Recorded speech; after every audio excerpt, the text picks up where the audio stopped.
guys. Happy Monday. So, what do you think about that soundtrack? It's supposed to be R&B. I guess that last one was a little bit funky, but I don't see it. I think sometimes they create these playlists. I don't know who creates these playlists, but thank you, Druid. I think sometimes they don't know their musical genre, or it goes over my head. I guess I'm picky about musical genres. Anyway, I hope you guys had a wonderful weekend. To all the mamas, I hope you had a very happy Mother's Day. The sheep has a little baby that I don't know. Is this sheep a he or a she?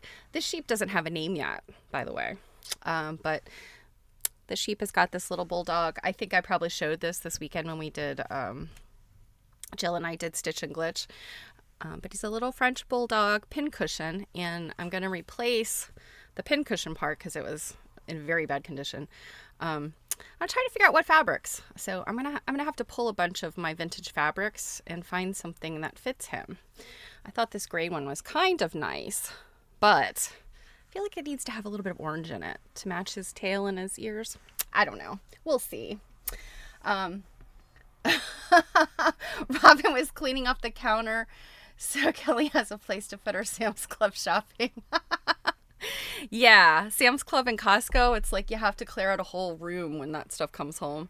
I know my husband will bring home like the big box of coffee, which has its own place it goes, but then God forbid he buys something that we haven't had before or we haven't had in a long time, and I have to find like this much space in the freezer to get the box in. We often will empty the boxes just into the chest freezer when it's prepackaged things because, my God. And the toilet paper and the paper towels, like, where do you put them? Oh no, Druid's getting storms. Oh, I'm so sorry. Yeah, of course, since I'm live. Yeah, it's all right, girl. We've got backup. Don't worry about it. So yeah, what did I do this weekend? Well, of course we did Stitch and Glitch if you were around. We looked at our friend Arlene's patchwork, or portable patchwork, her pot holder blocks that she got in an auction, and we had a lot of fun looking at those. And then of course we just did our usual, chit-chatting. Oh, so okay, down to 51 degrees, Robin. I feel like you said it was 80 the other day, so you're getting the temperature fluctuations like we are.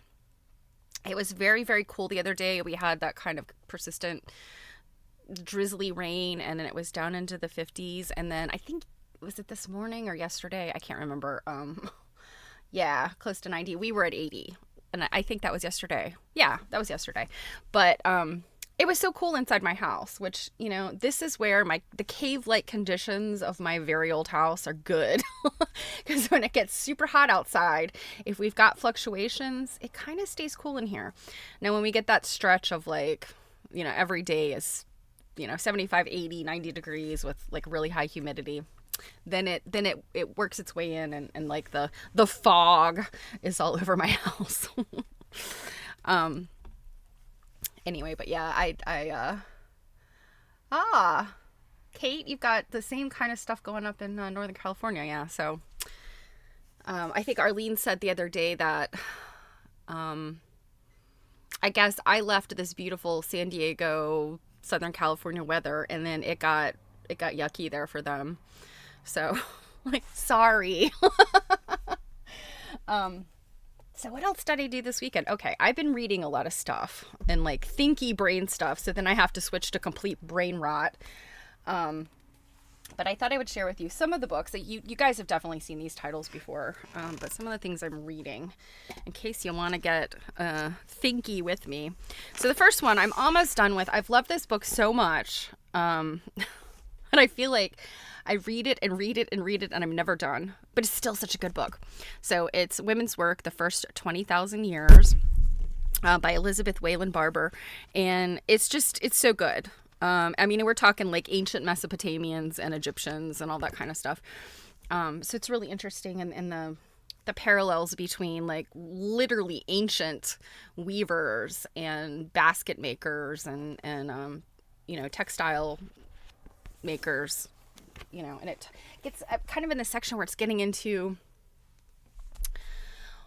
where there are actual records of notes women made, or letters that women made in clay tablets to their husbands, saying like, here's this commodity that we've made in our community, and the husband's going to take that commodity and sell it and trade it. And the woman was like, the wife was like, all right, I need you to get me like X number of bales of wool with this like silver, etc. It was so interesting. It was like, when you send your husband to the grocery store and you're like crossing your fingers he's coming back with the right thing.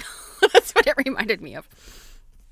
So that's a really good book. It's really accessible. It's not, it's heavily footnoted, but it's got lots of like, drawings and things, and it's not super like academic. The Story of Art. This one is Story of Art Without Men. I'm sorry. Katie Hessel. This one, I keep dipping into it. I probably will never read this book straight through. I hate to say that. It's a really interesting look, but I've dipped in and out of it. It's almost written in a way that you can do that, although maybe Katie Hessel didn't mean for it to be that way. I don't know. Feminist Messages, Coding in Women's Folk Culture. And this one's not just quilting, but like all kinds of different needlework and handcraft. I came across this one initially because, as you can see what's on the front of it, is the Sunbonnet Sue, Sunsets on Sunbonnet Sue. So when I was doing my Sunbonnet Sue research, this came up, and it's got and I probably have read bits and pieces of this before too, on the stream. But it talks about, the scandal of Sunbonnet Sue and, this whole idea of feminism, which I really enjoyed. This is a newer one, Queering the Subversive Stitch. And this is interesting because at first I kind of thought it was, might be about, LGBT communities in needlework. And it's not really. It does touch on that, but it's mainly about men in needlework and, historically and presently. And I can't remember when this book was written. It's been 2021, so it's not been that long. Early pandemic. And this is by Joseph McBride. But so far very interesting. It had some sort of pithy, thought-provoking things to say. I also have been dipping in and out of Quilt Culture by Tornsey and Elsley. It's mostly essays, so they're the curators / editors.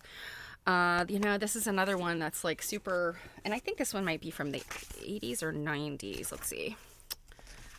When was this one? 1994. So this one's a little bit older, but nonetheless, very pithy. And then another one I'm reading is Quilting the Fabric of Everyday Life by Mary Beth Staub. And I know Mary Beth, she's a colleague. She is a sociologist and professor, and this is a sort of a sociological look at, the art of quilting in women's lives, etc. And I was focusing on this chapter where she talks about the fabric stash. And, it's really interesting what her discoveries and views. And she came upon these by interviewing people. So it's really interesting to see, the differences between, I think we're kind of at this, we kind of at this dividing point of, third, fourth wave of quilting. Like, I don't even know how many waves of quilting we're at now, because the pandemic got a lot of people quilting. But then there had been this whole quilting culture of people that started quilting in the 70s, this older generation. There's the people that started quilting with the Modern Quilt Guild and movement. And that was I think they sort of incorporated or got together like in 2009. So, we're going on 15 years there. And then we've got the pandemic quilters who some stayed, many fell off. So, I think there's this like big cultural shift in quilting, and it's really interesting to look at. And some of the challenges of that quilters face, whether you're an art quilter or you're quilting for, as a hobby, or, just some, as a thing to do with your hands, choosing quilting over other types of needlework is an interesting thought process. Why do people do that? What is quilting, has it taken on new meanings? It has taken on new meanings. And so like all those things. And, also one of my big focuses is needlework for, mental health. And, that encompasses not just quilting, but other types of sewing, knitting, crochet, all that kind of stuff, embroidery, cross stitch. So big topics. And I think to myself, what am I going to do with all this? I'm kind of working out my own, I don't know, my own education here. And I don't know how it's going. Speaking of education, I don't think I've mentioned this before, but maybe I did. I am taking a certificate class at the University of Maryland, which is kind of my alma mater. The Maryland University system there's like the big system, and then there's the various colleges and universities that kind of fall under that system. And University of Maryland kind of encompasses like, there's like the graduate studies, there's kind of, University of Maryland proper, which is the Maryland Terps. I've got a great basketball team. I went to UMBC, which is University of Maryland, Baltimore County. That's where I got my master's in instructional systems development. And so anyway, they're offering this certificate program through, I think it's the professional studies, and it's the Robert H. Smith School of Business. So the course is, it's about, business, using AI within careers and business. And it's been really interesting so far. I'm only 2 weeks in. But it's kind of, I don't want to say it's shifted my opinion about AI. That was going to be my beginning topic here. I don't think it's shifted my opinion about AI or my understanding of AI, although I think it's kind of sort of crystallized some things, made things more clear for me. I am still leaning heavily into AI.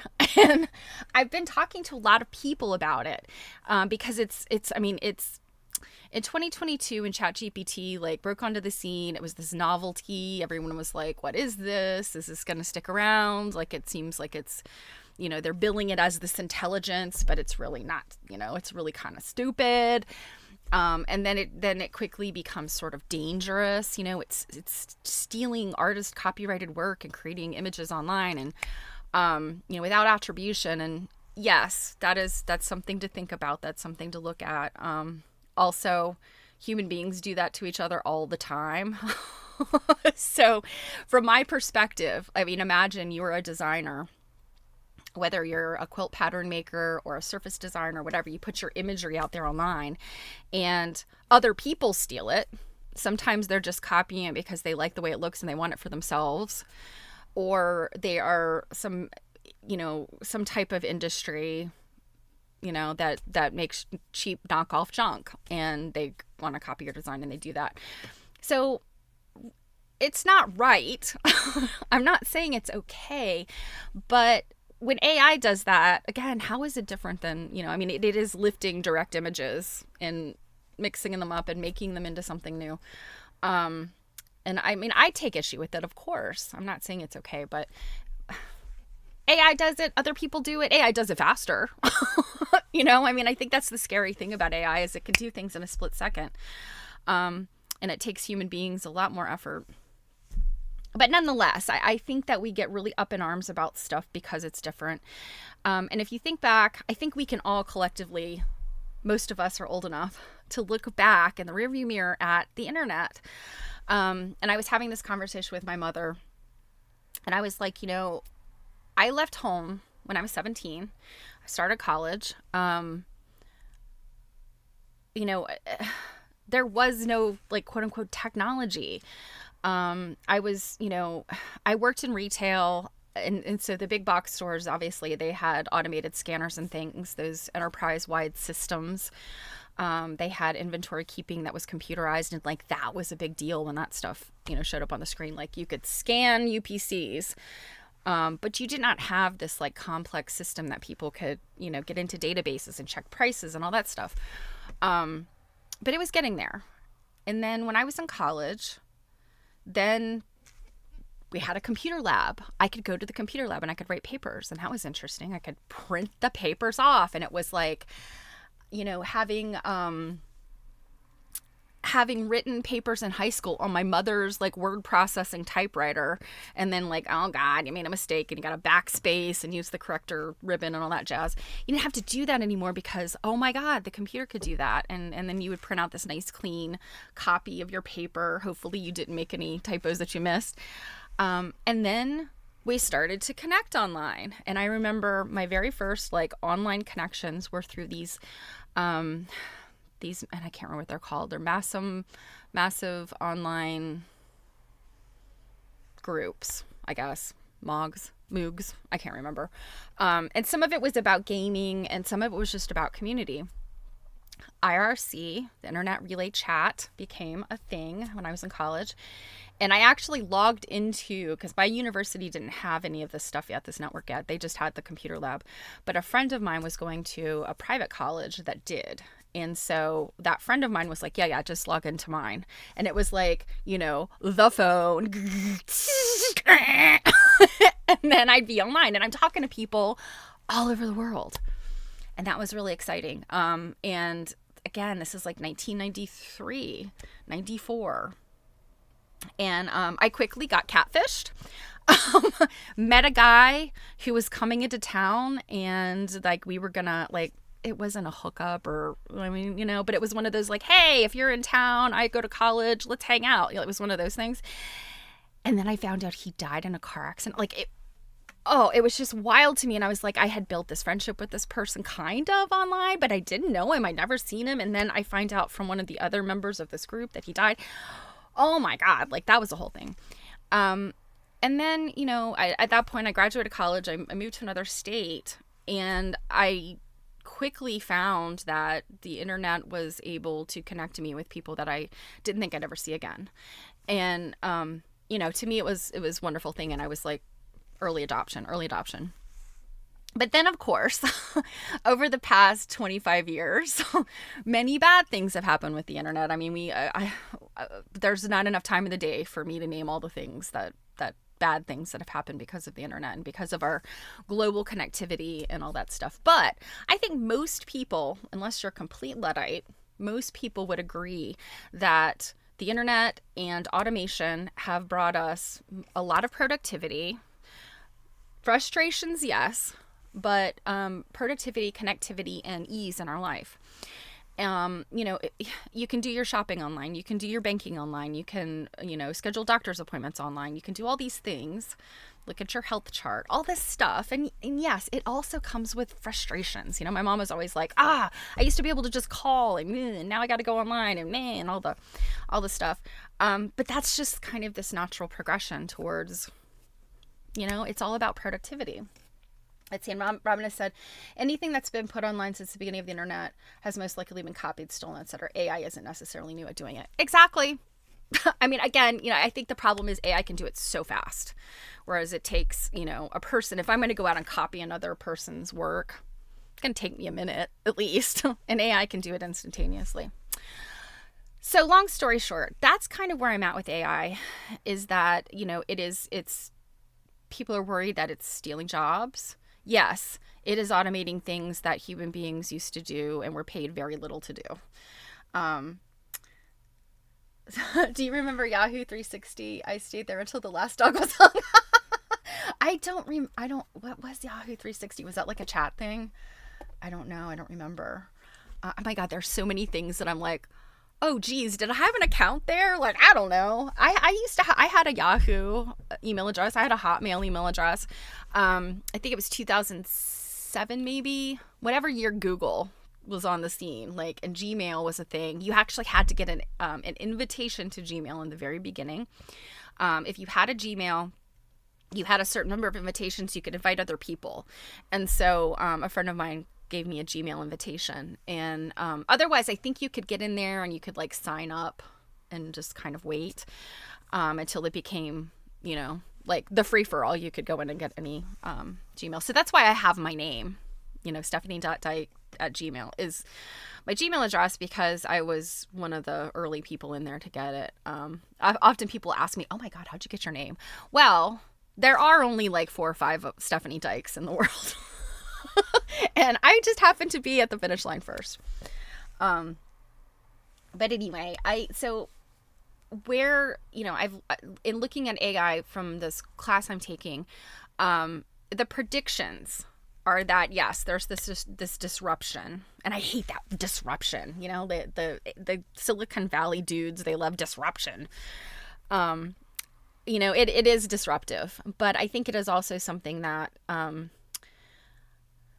I don't know that I'm not an advocate for everybody going out there and just being like jumping on the AI free for all, because it's frustrating, it's confusing, sometimes it's scary. I feel like, you know, you can, I mean, just like getting on social media and revealing too much about yourself can be dangerous. And so I think interacting with AI sometimes can be that way too. And it's hard sometimes to figure out, like, am I, you know, through a very carefully guardrailed sort of interaction with AI, like, you know, I have a ChatGPT account. So when I'm in there talking to Ted GPT, and you guys have met Ted GPT, when I'm talking to the chatbots on there, there are guardrails around it. There's things that they can and can't do based on how they've been programmed from the very beginning. And then I am also putting guardrails on them through my interaction. But, you know, there's the idea that, like, bad actors can, you know, and I say the idea, bad actors have put chatbots out there. You know, bots have been problematic forever. You know, you think about social media. Social media is full of bots, bad actors, or it's not always even like bad actors. It's not necessarily people trying to steal. It's just people doing shady things. You know, inflating social media followings, that kind of stuff. It's like everybody just kind of takes it for granted. Like, people who do that are, you know, they're just after the hype. They're, you know, buying followers, you know, using these chatbots to buy followers and stuff, or bots to buy followers and stuff. You know, we just look at it on like, bleh. But that kind of stuff has been going on forever. And leveraging AI to do those things has just made it more quick and easy for people that do those things. AI has made it more quick and easy also for the bad actors. So certainly those are things that we have to look at, and we have to guardrail. But something that I would say is to think about is that AI, and I've talked about this. I didn't really have the right kind of language to talk about this until I started taking this course, and I've done a lot more reading. Not just this course, but in the past few months I've done a lot more reading. So there's a difference between predictive AI and generative AI. Predictive AI is looking at this vast amount of data, and in some cases, large language models. I mean, I think large language models really go in the generative AI context, but I think you can also use a large language model in terms of predictive AI, and that just looking for those patterns.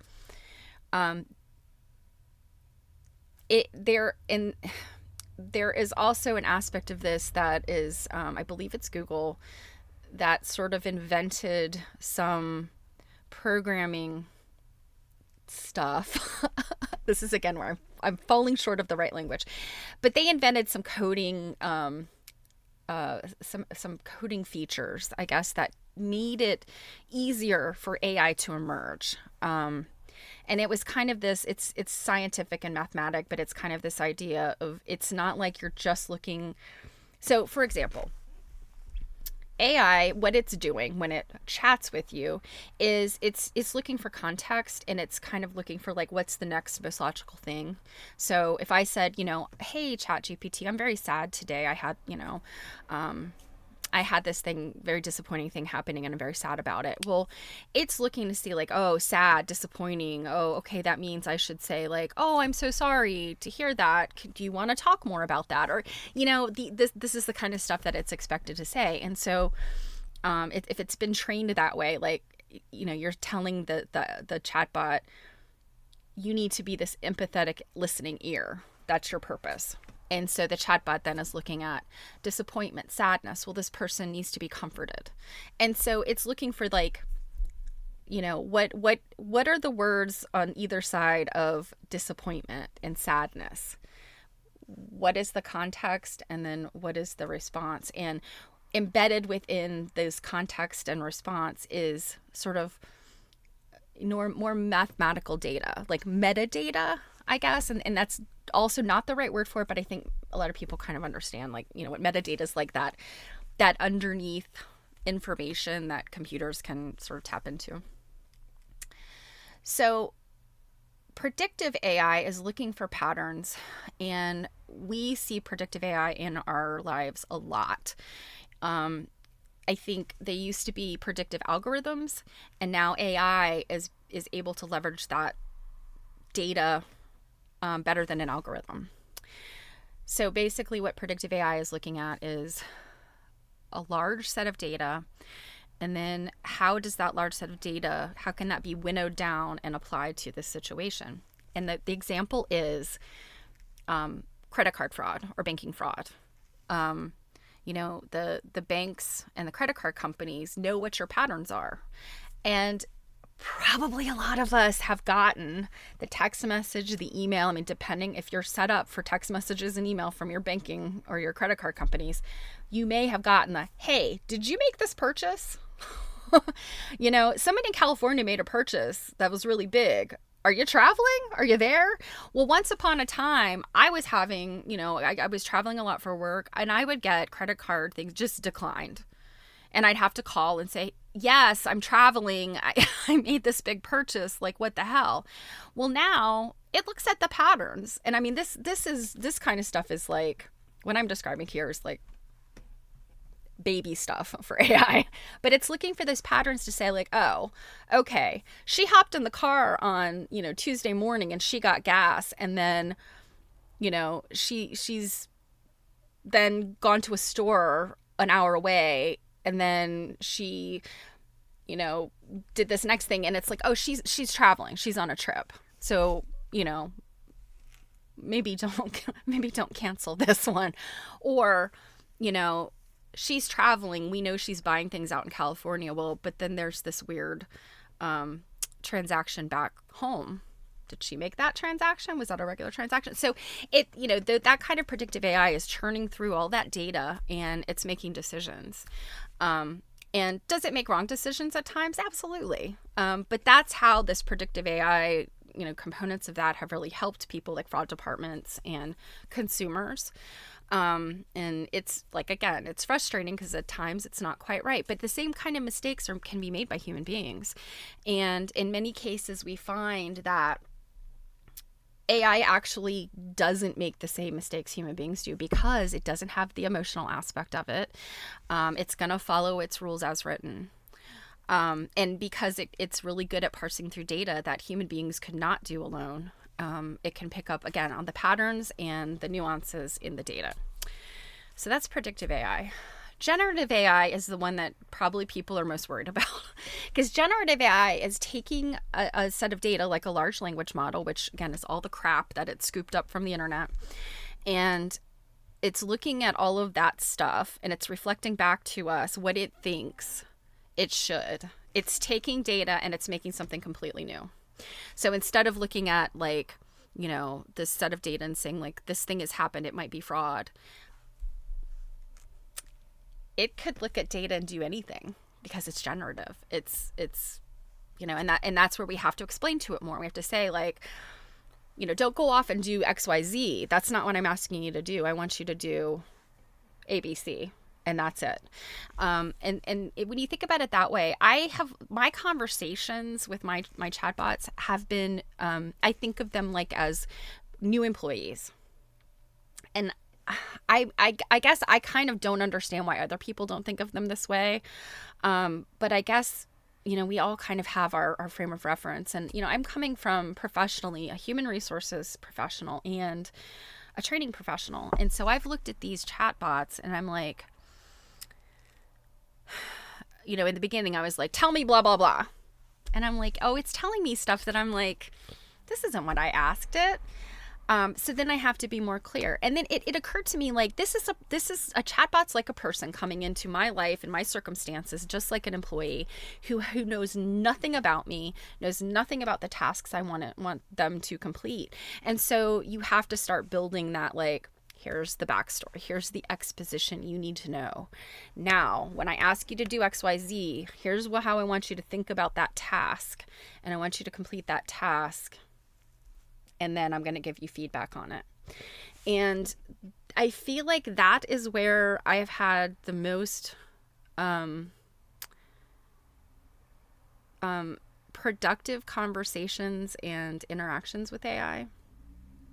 And like, again, the predictions are, once we kind of get over this hump of like, blah, wild west of AI, that AI is going to be sort of integrated into our lives, and similarly to the internet, and that AI is simply going to be a human partnership that makes our lives easier. So think about all the things that have made our lives easier. Kitchen appliances, automobiles, all of those things. And then I think I'm as a futurist, I'm always like, who the hell knows what's going to happen? Anything can happen. I truly thought we'd have flying cars by now. But as a futurist, I think that the human hand in things, the mark making, the needlework stitches, the all of the things that are created by human hands are going to have more value. I hope. And I'm coming from the perspective of making things with my hands. So maybe it's wishful thinking. I don't know. What do you guys think? I feel like the things that we can like see the human fingerprint on are going to be more valuable and more sought after, because it is so easy for AI to just do like the glossy, perfectly packaged version of it. And AI can't make a quilt yet, right? Now, eventually we could have AI. Well, I mean, we already have computerized sewing machines. We already have sewing machines that we can say load a quilt into it and go. It's called a long arm.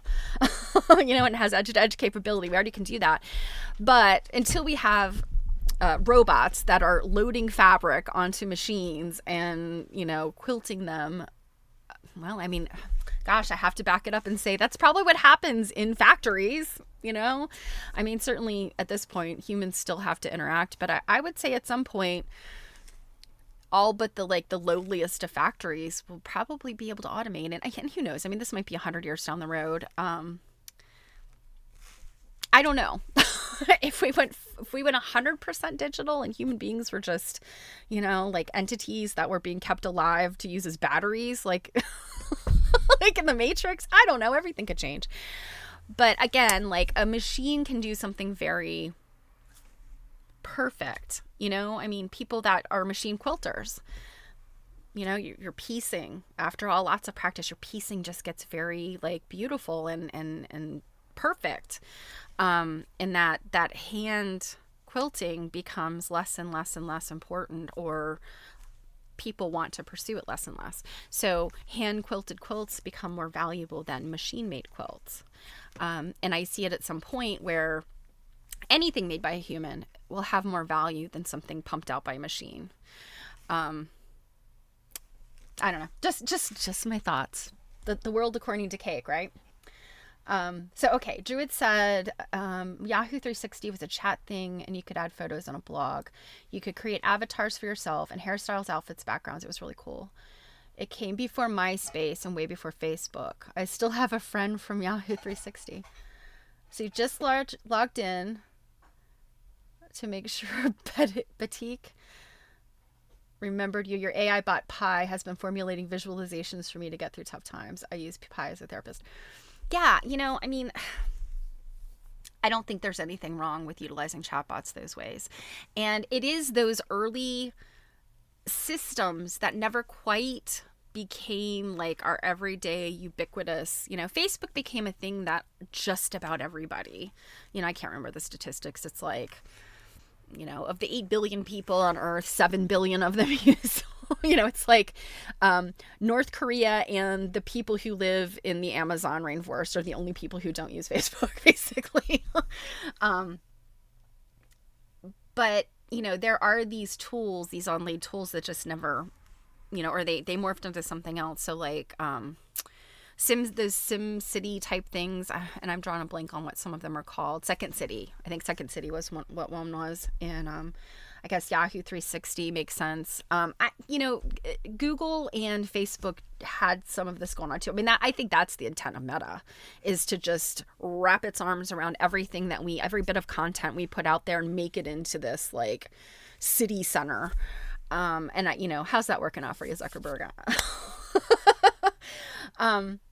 But yeah, I don't think there's anything wrong with utilizing tools this way, as long as you remember that the digital world, when you're not face to face with a human being, and being able to kind of do that like truth test, or that, what am I trying to say? Like humans we have an emotional intelligence that machines can never have. Even if a machine can be taught what facial emotions on the face look like facial configurations, like what all that means, it still does not have emotional feelings the way we do. And so you just have to be careful about responses it gives you, or ways that it interacts with you, knowing that it doesn't have that same empathy, that it doesn't natively have the same empathy that human beings can and are capable of. It pretends. Now, I mean, on the subject of therapy and, just talk therapy, I don't think there's anything wrong with, they therapist online, using an actual therapist online or a chatbot therapist, because, behavioral talk therapy, basically, that behavioral therapy is really about, kind of letting you get it all out and then reframing your behavior, and your responses to your past traumas. And I mean, that's super, super basic. Licensed clinical social workers, don't come for me, okay? But it's about kind of talking out your problems, your challenges, your emotional responses, and finding ways to better handle those things. Building your resilience tools. That's what I got out of therapy. Some of it was a little bit more psychiatric, and some of it was just like, I got all this baggage and I'm tired of carrying it around, and I need to like blast it at another person. And I've had therapists that like made preconceived notions about me and said things to me where I was like, what the F are you talking about, lady? You're confusing me with another client, maybe. Like, I don't know what you're talking about. And I've also had a therapist who talked more about herself than I talked. And those were bad. I don't want to say bad therapists, but they weren't valuable to me, those sessions. And but I think that chatbots can be very consistent. So I mean, I think that, again, there's all of these ways of utilizing AI that is not harmful, in fact is helpful, and it's kind of in the eye of the beholder.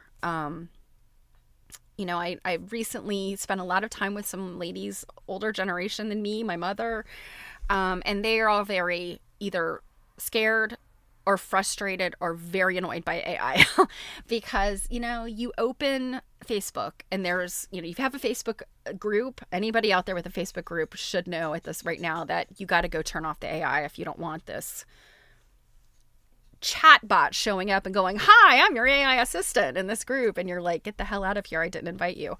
So I know in the quilt world, I have seen this happening in some groups. And it's just a matter, you got to turn it off. It's annoying, it's frustrating, you don't want it there. But there are also places that I think that you can consider the value in it, whether you use it or not. One thing that my husband told me about, and I got my new, I think I mentioned I got my new phone. Look, it's got 3 cameras. What the heck? Why do I need 3 cameras? But I have the newest operating system, and it's a Samsung. And my husband was saying, hey, with this latest update, guess what your phone can do? You can do in-call translation. So think about this. If you need to have a phone conversation, and probably not even just a phone conversation, I think you can probably just record your voice and it'll do this. It'll, you have to have a conversation with somebody who maybe their first language isn't English or whatever, they're more comfortable speaking maybe in their native language. You can have this this transaction, this verbal transaction, and the phone's going to help you. There's another thing I haven't quite figured out how it works. I was on a call with my mom and I pushed the button and I don't know what it was. It was like a text call, and I don't know if it was going to be something to the effect of like a video call with closed captioning. Now think about that. My mother is not hard of hearing. My father is. I can't have phone conversations with my father. He can't hear me. So without having some kind of adaptive equipment, which he's never going to get, I can't, I have to have screaming conversations with him in person, or I need my stepmother to kind of pass information along. But what a major change in my father's relationship we could have if we both had the phone that could do this kind of, stuff. I don't know. It's just, just these are thoughts. I think, at this point in time, probably lots of deaf and hard of hearing people do utilize different types of tools to communicate. But something that's like at the tip of your fingers and doesn't involve buying adaptive equipment, and learning a system. If you could just literally push a button and have it do it like automatically, is that not an incredible thing? Is it going to be perfect all the time? Of course not. But it helps. It's definitely like a leg up, right? So Druid says Pi is better than a therapist. Therapists are only human, and Pi doesn't meddle with my mind. No preconceived notions. Yes. Yeah. If you could talk to an entity that isn't going to put it, its own experience, like my therapist who loved to talk about herself, if it can tap into like, here's some good examples, or, and most of these can give you examples. It can give you healthy information. I think Robin had mentioned that your daughters are using it for like meal planning. And that's great to say like, hey, I need to be on a low sodium diet. What do? I like to eat flavor. Help me out. Or, haven't been to the grocery store this week. This is all we got in the fridge. Like, come up with a nutritious meal. Like, there are things that AI can do for us that are, they free you up from having to think or research or, or just be frustrated. They can provide solutions. So you don't tell Pi everything because you have to write it. I ask that Pi formulate visualizations which speak directly to my subconscious mind with imagery that will manifest what I need. None of that nosy clinical business or agency. Well, and the thing is, Drew, like what you're describing, to me, it's like you're describing your conversationalist. You are choosing a person. You're choosing an entity to have a conversation with, and they are going to reflect back to you exactly what you want. And, imagine you're sitting in front of an actual, flesh and blood therapist, and yes, they've got preconceived notions. Maybe they don't, you're a very spiritual person, and maybe you get, you end up in a client, therapist relationship with a person who maybe looks down on spirituality, or just doesn't get it, or doesn't think it has a place, or maybe it's just fumbles with it because it's not their reality. And so, yeah, you don't get a good experience. But if you can say, like, I just want you to listen, I want you to reflect back to me these things, and I don't want you to have any kind of preconceived notions about it, totally easy for AI. AI is not gonna, Now, again, does that have drawbacks? Yes, it has drawbacks in that some people need the human touch. Some people need that certain aspect, an emotional, interpersonal aspect that only a real life, flesh and blood human being can provide. But as a stopgap, your insurance doesn't cover therapy, you don't have insurance. I think that it is a fabulous way to integrate healthy things into your life. Whether that's therapy, nutrition, whatever. I don't think it's going to put therapists out of business. I don't think it's going to put nutritionists out of business. I think that it's going to provide modalities and tools for people, and just to make things more productive. Yeah. It will also say soothing words. Yeah. Yep. So, that said, I wanted to touch on kindness. So the Fringe Fellowship remains a thing. I talk to Ted GPT about the Fringe Fellowship all the time. Cressida von Slinkerton, I have sort of archived her. She was sort of the my slapstick attempt at doing something silly. But I think that this kind of cult of kindness thing has it's evolved in my mind. And it's a thing that I still want to do. I still want it to be fun. It's kind of an art project. It's also kind of a thing that I would love for it to have legs and just, a mindset. If you guys remember, like, Random Acts of Kindness, that was an Oprah thing that, and the paying it forward at the drive-thrus, that can be irritating to people sometimes. It has some issues with it too.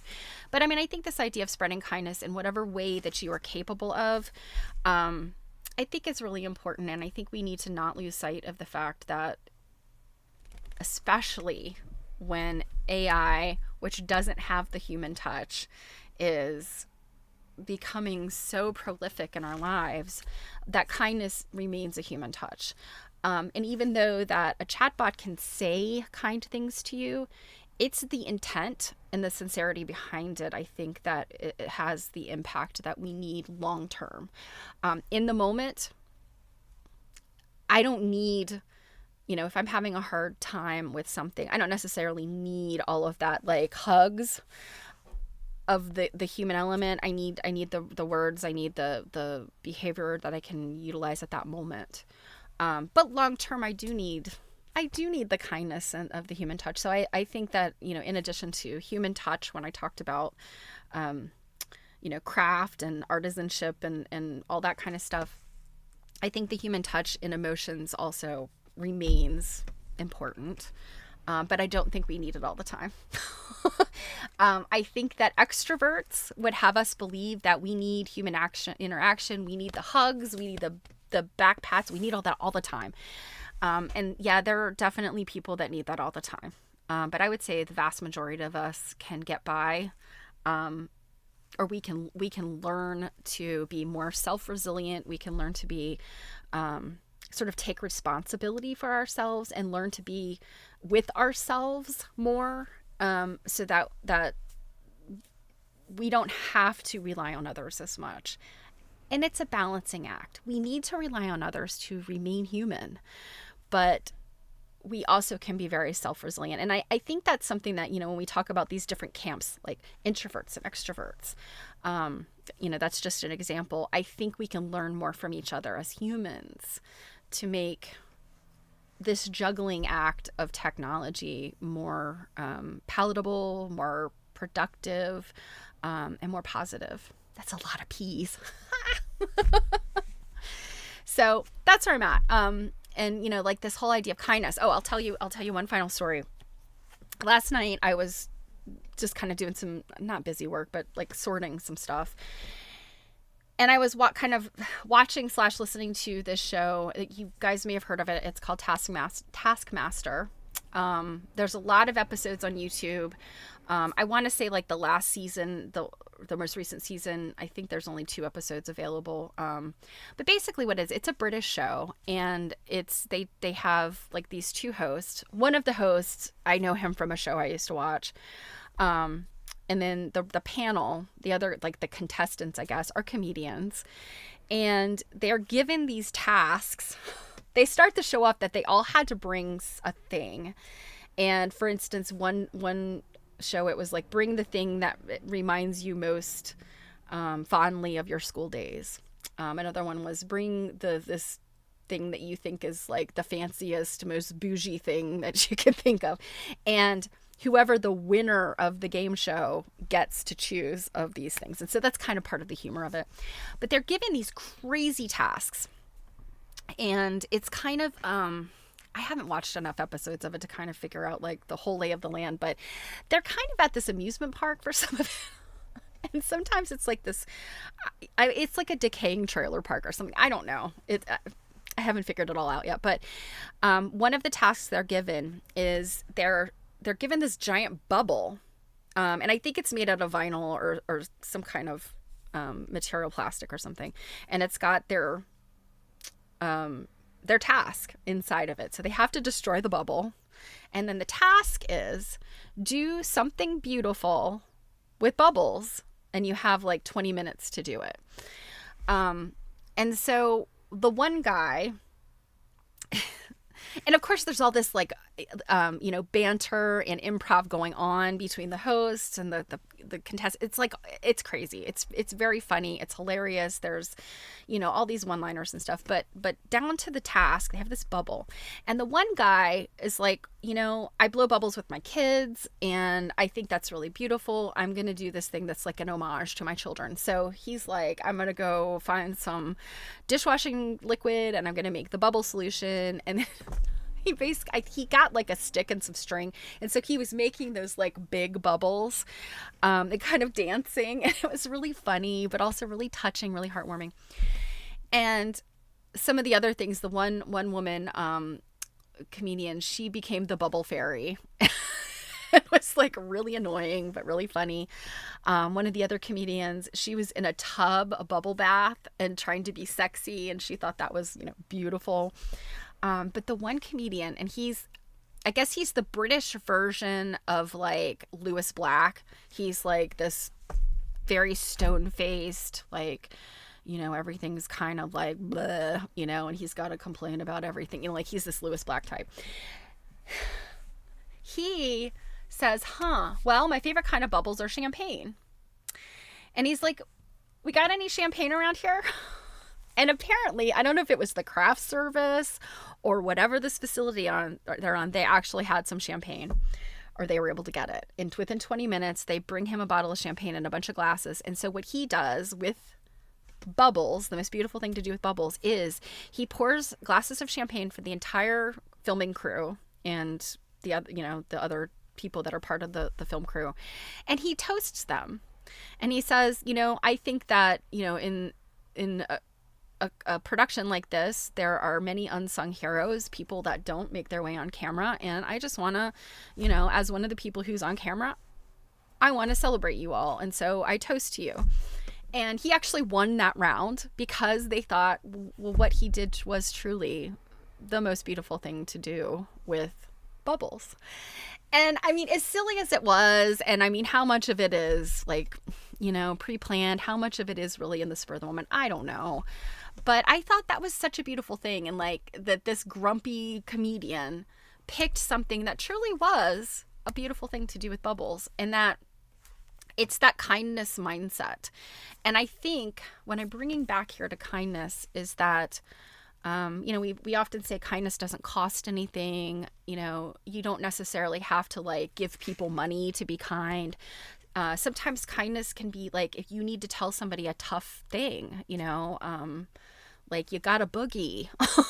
That's kindness, even though it's embarrassing. Like kindness is a very special thing. And what I've come around to is, yes, kindness does cost something. What it costs us as human beings is taking our internal focus off of ourselves. That's what it costs us. And that kindness out there, or even to ourselves, we're often talk in therapy about being kind to yourself. And what that is requiring you to take your focus off of your mistakes or what you perceive as your inadequacies, like that focus, and putting it on the kindness focus. And that's what it costs people. It costs people their immediate focus. And for lots of human beings, the immediate focus is on yourself. And so the decision to be kind to another person, it costs you that selfish focus, or that otherwise directed focus. That's what it costs. Is that monetary? Most of the time, no. Is that resource related? Most of the time, no. But people perceive it that way. So I think that's something like, I mean, again, this is the world according to Cake. Sometimes I wonder, am I just talking out of my butt? But that's kind of what I've come around to at this moment. And I think that if people had better tools and people had better understandings about what it means to be kind, and that it doesn't necessarily have to cost you, dignity, money, physical resources, tangible resources. It's not going to cost you your job. It's not going to end your day. All of those things, if people can shift their consciousness about kindness, I think that we could make some productivity. So make some forward strides. So anyway, that's why I'm thinking AI. AI knows nothing about kindness, but I can engineer it in such a way through training and prompts to get it to spew kindness in the way we want it to. And I will also say, I want to kind of wrap this up with this, that kindness is not, oh gosh, I just lost the word. Toxic positivity. There we go. Kindness is not toxic positivity. I think toxic positivity is a huge problem.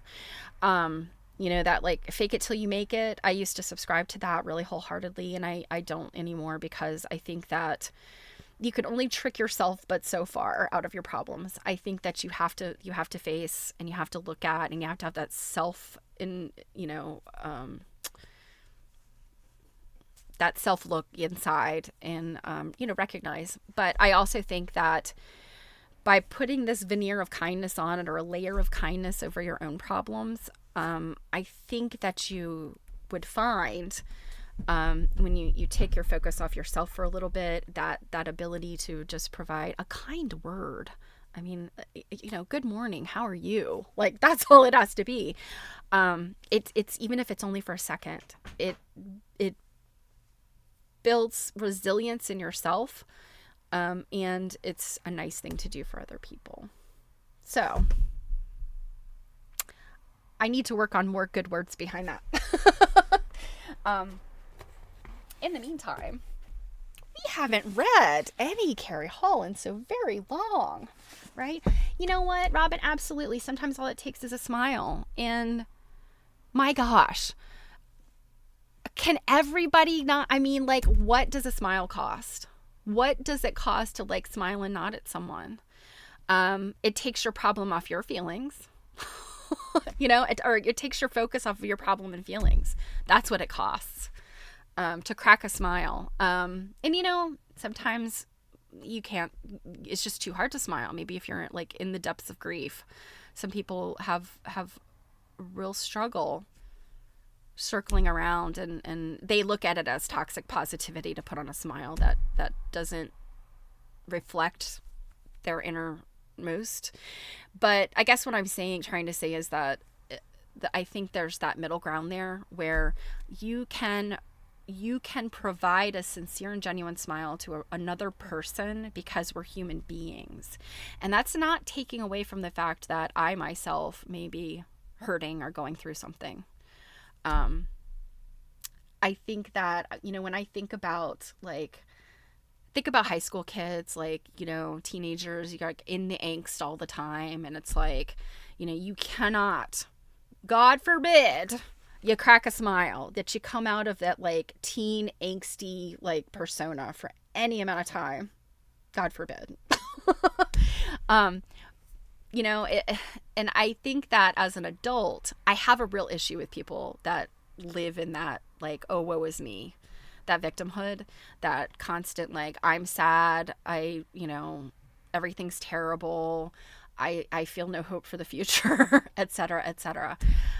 Because it is okay and it is natural, and I don't blame you for feeling that way sometimes. But I think also you can redirect your pain in a way that is helpful to other people, which in turn is helpful to you.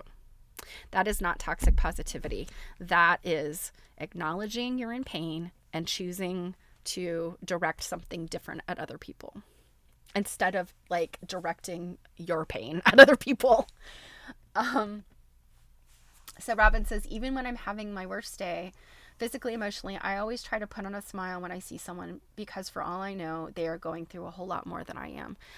I love that. I think that is the kind of attitude, and that there's nothing toxic about that. That is a positivity in that I see you. I see you. That's all that's saying. That's saying I am a human. You're a human. Maybe you're having a great day. Maybe you just won the lottery. I don't know. Maybe you just lost a family member. Maybe you are having the worst day of your life. I don't know. But a smile doesn't change anything necessarily. It doesn't make it any better that you lost a family member. But there's that connection between us, and that's where the magic is. It's my TED GPT, he likes to talk about liminal space, the space in between. And that's where the magic is. So you're having a bad day, I'm having a bad day, but if we can smile and nod at each other, there's this magic that happens in between, and we can't see that, right? All of this stuff in between here. You can't see electricity either, but it's there because your stuff lights up. This magic right here, that's where the good stuff is happening. So, and I think the more that we put out there, the easier our lives become. Even when bad things happen to us, we know that there's another human out there that recognizes us. So I see you. Mwah. All right. From Hoopskirts to nudity. We have established that Carrie Hal does not like the cankle. She thinks that women's ugly ass legs and ankles are just scandalous. You shouldn't be showing these, ladies. Now, we know she's writing from 1936-ish. Let's see, where did I leave off? We were reading 20th century nudity. I don't want to get censored again. So we were about halfway through there. And this is a really long section. We might be able to finish it. We've got about an hour. So here we go. We're jumping right into some Carrie Hal and some unkindness about women's ankles. I jest. So as a reminder, it's been a minute. We are reading from Hoopskirts to Nudity by Carrie A. Hal. She wrote this and published it in 1938. And like I've said many times before, I think she's writing it in 1936 because of the way the chapters go by date. She's going by decade at the sixes, but it was published in 1938. And we are on chapter 8, which is called 20th Century Nudity, 1926 to 1936. So this is literally the decade of her time. We're right at the end of that decade. And I think we looked at this picture. These are some pretty evening dresses of the 30s. And then this is actually a photograph of a woman wearing a dress, a halter-necked evening dress. And I have to say, if we look closely, girlfriend does not look nearly as elegant as these drawings. And I gotta appreciate that. Because what that is showing me is that we have always suffered, as predominantly women, but, also, there's plenty of men in fashion. We suffer as human beings from this idea of the way things look and the way things really are. So I think for probably 90% of us, the halter-necked evening dress, we're going to look more like this lady than this lady. And that is okay. All right. And so I continue. Robert Edmund Jones, color expert for Pioneer Pictures, in discussing women's clothes, said, "From the 1860s through the turn of the 20th century, women's clothes were constructed carefully like a building. A dress was a form of architecture when finished." Oh, that's interesting. Architecture. "It was durable and serviceable. Nowadays, women's clothes are quick sketches. Women dash on a hat that is no more than 2 lines. A scarf is thrown around the neck. A clever line is a skirt. Women aim to stun their men by the flashing effect. Before the poor man has a chance to dissect the costume and discover its defects, the woman has rushed away and donned another combination. Clothes are becoming, but they are impressionistic. So clothes are becoming, but they are impressionistic. So, I mean, there's certainly some misogyny here.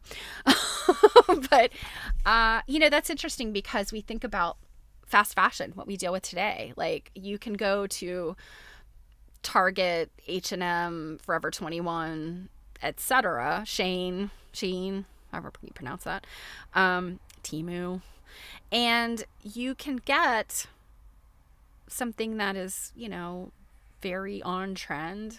And oh my God, if you guys have looked at TikTok and some of the ridiculous stuff that people are so-called like on trend, I can't even with some of them.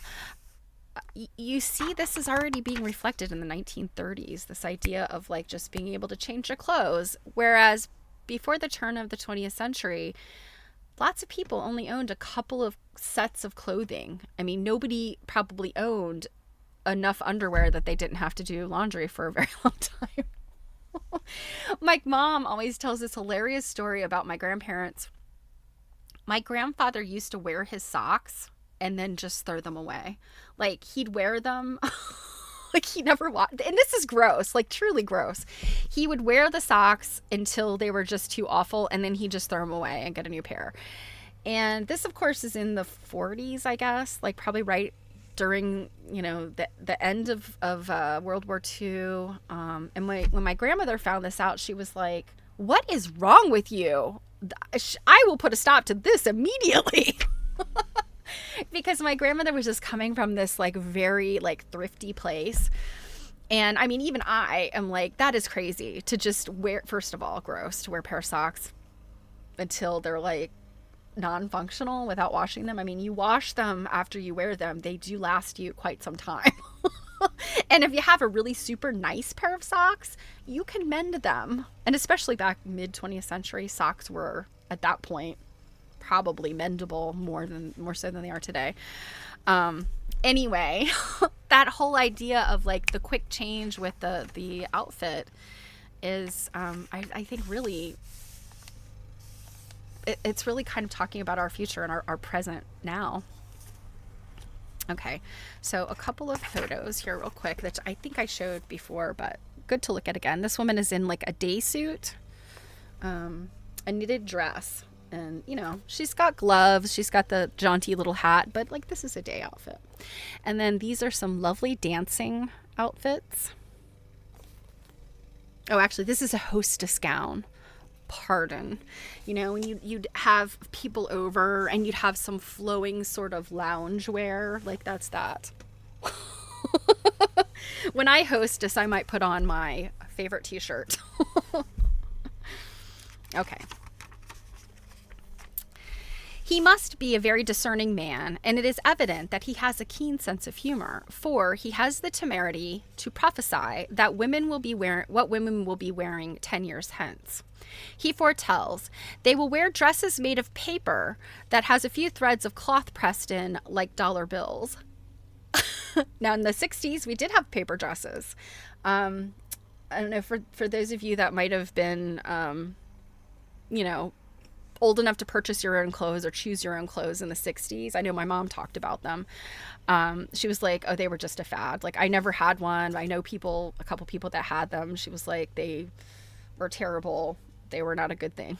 But compare that, the disposable paper dress, with the junk you get from H&M, Forever 21, Sheen, all those. They are barely a step up from the disposable dress, because the fabric is essentially disposable. The construction is essentially trash, throwaway. And the people who make it are, for the factory owners and labels, essentially trash too. We have proof that some of many of these sweatshop factories are not good with the human rights. So it's, I mean, I don't want to be a downer here with something that we're trying to put a little bit of levity into, but look where we have come. So, few threads of cloth pressed in like dollar bills. They will buy them in dime stores for 10 cents. Oh, we wish. A tiny movie will run above automatic machines. The movie will show mannequins wearing numbered dresses. You will decide which dress you will wear to a luncheon party, find the machine of that number, and put your dime in the slot. Out will come your lovely dress, fresh for the once wearing.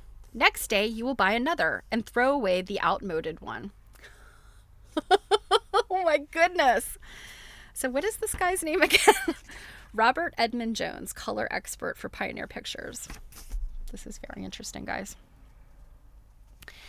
This may not be such an absurd postulation as it would seem for visitors to the XI, is that 11th?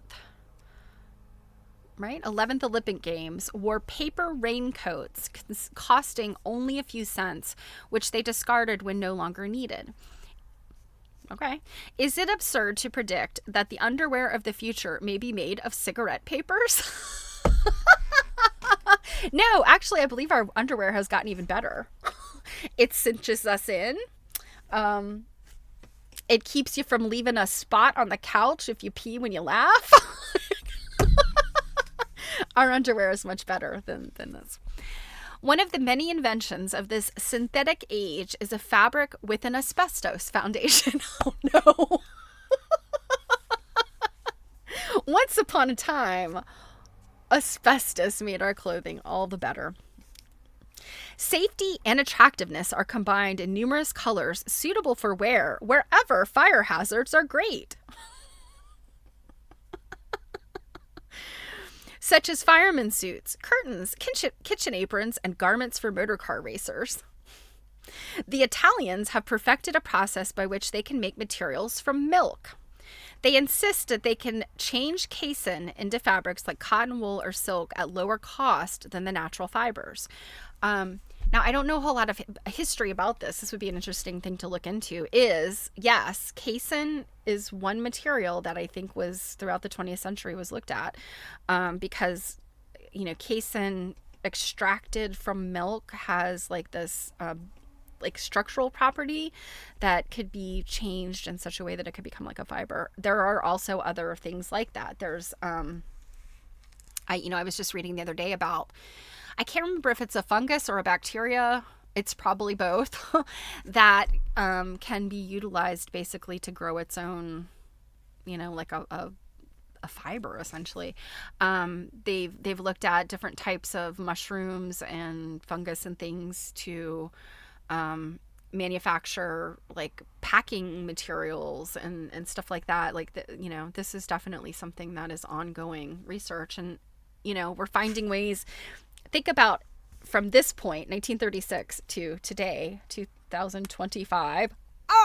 It's almost 100 years. Maybe this is kind of the inklings of fast fashion and kind of think about where we've come, and we're looking for those more suitable ways to kind of like going back full circle before this time. Very interesting.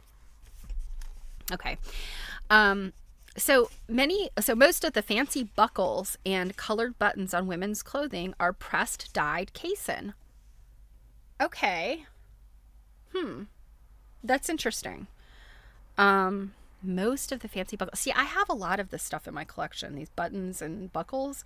And now I always thought that most of them were like bone, were some of the very older ones, and then like celluloid.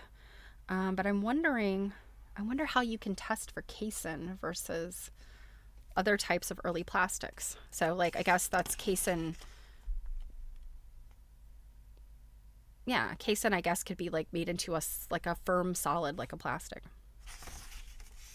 There is also a possibility that spun glass wool, it's only a little itchy, may become as important among textiles as cotton, wool, silk, or rayon, and that we may be wearing glass dresses while living in glass houses. Now, I don't know about you. I have not found anybody wearing a glass dress. Colombe, a noted French manufacturer of fabrics, has developed one of glass. Its technical name is rhodophane. In texture, it is brittle and fragile, having the transparency of glass, but does not shatter like a window pane. It has been displayed, made into hats, bags, and, believe it or not, a veritable Cinderella's slipper. Schiaparelli, we know her, very famous French designer. The famous French designer has used it for tunics, jackets, and other accessories of dress. On one of her frequent visits to New York, she took time out to tell the American women that the fewer clothes, the better, and that she thoroughly disapproves of mannish freaks that make it difficult to distinguish between a man and a woman. Well, Elsa Schiaparelli. Quiltish, hi. Fiberglass curtains were a thing. I believe it. But I mean, think about, where did fiberglass actually go?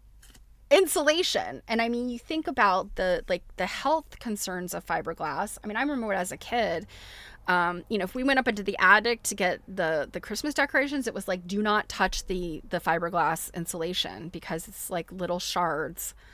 And, I mean, whether it's made out of like asbestos or glass or whatever it's made out of, it's dangerous little shards. Like, you're not going to rub it against your face.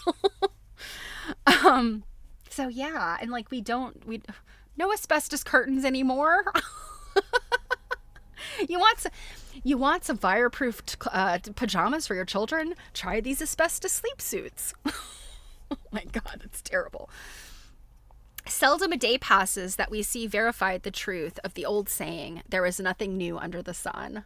Oh my gosh. For as far back as 3500 BC, the Emperor Fu Hai of China commanded that women must be clad differently from men. And in Deuteronomy 22:5 we read, the woman shall not wear that which pertaineth unto a man, neither shall a man put on a woman's garment, for all that do so are abomination under the Lord thy God. Oh my gosh. So now, she is saying these things. She is quoting some other people, but my question is, does she believe this or not? Wow, if she believes it, Carrie Hal would lose her mind today. Am I right? Because, I mean, I think that, women, of course, have fully adopted menswear. Men, to some degree, have in some cases adopted women's wear too. We see lots of men that carry shoulder bags. I know a few men that have no problem wearing a skirt or a kilt or whatever. And then we have people that are, transgender or that play around with gender.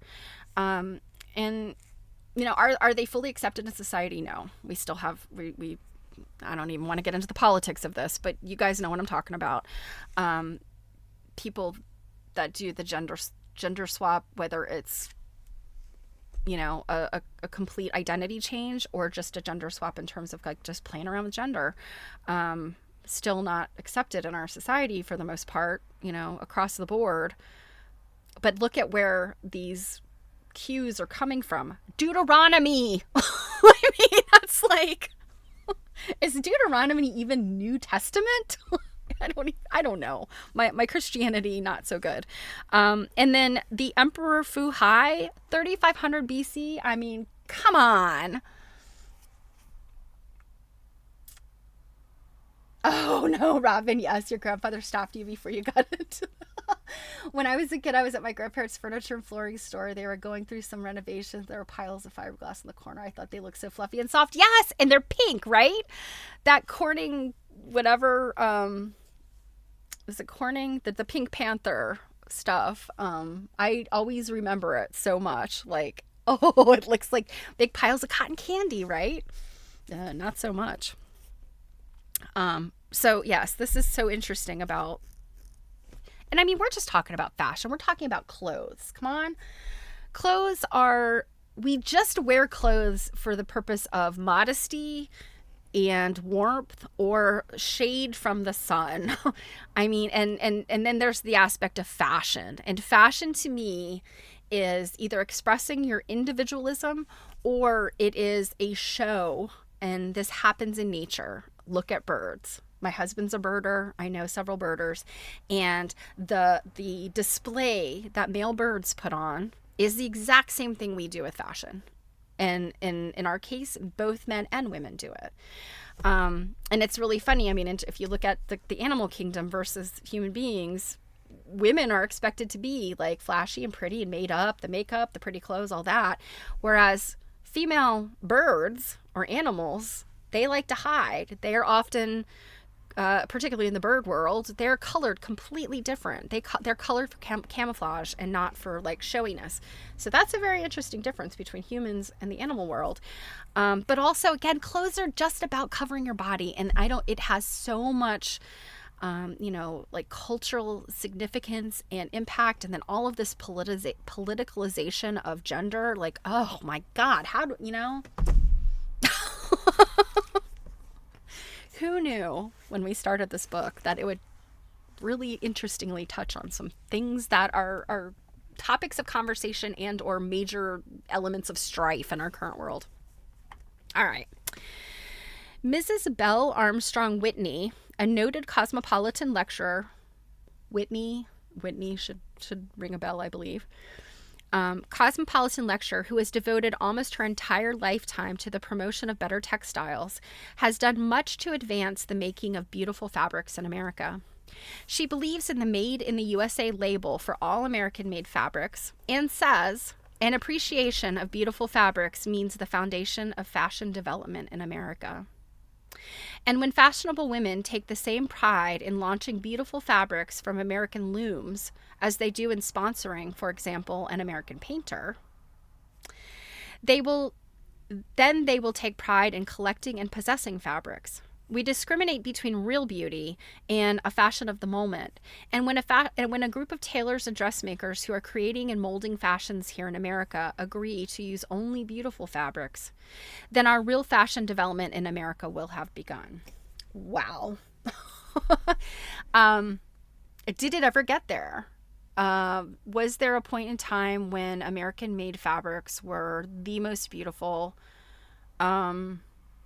I certainly think that there were and have been producers of beautiful fabrics in America, but we also have come to value things like silks from China, specialty printed fabrics and things from Europe and India, and there's not necessarily the interest or the financial impact to do that in the United States. And my gosh, I mean, we read The Heritage of Cotton. Think about all of that political strife back in the 1800s. In the 1700s too. I mean, when did Eli Whitney invent the cotton gin?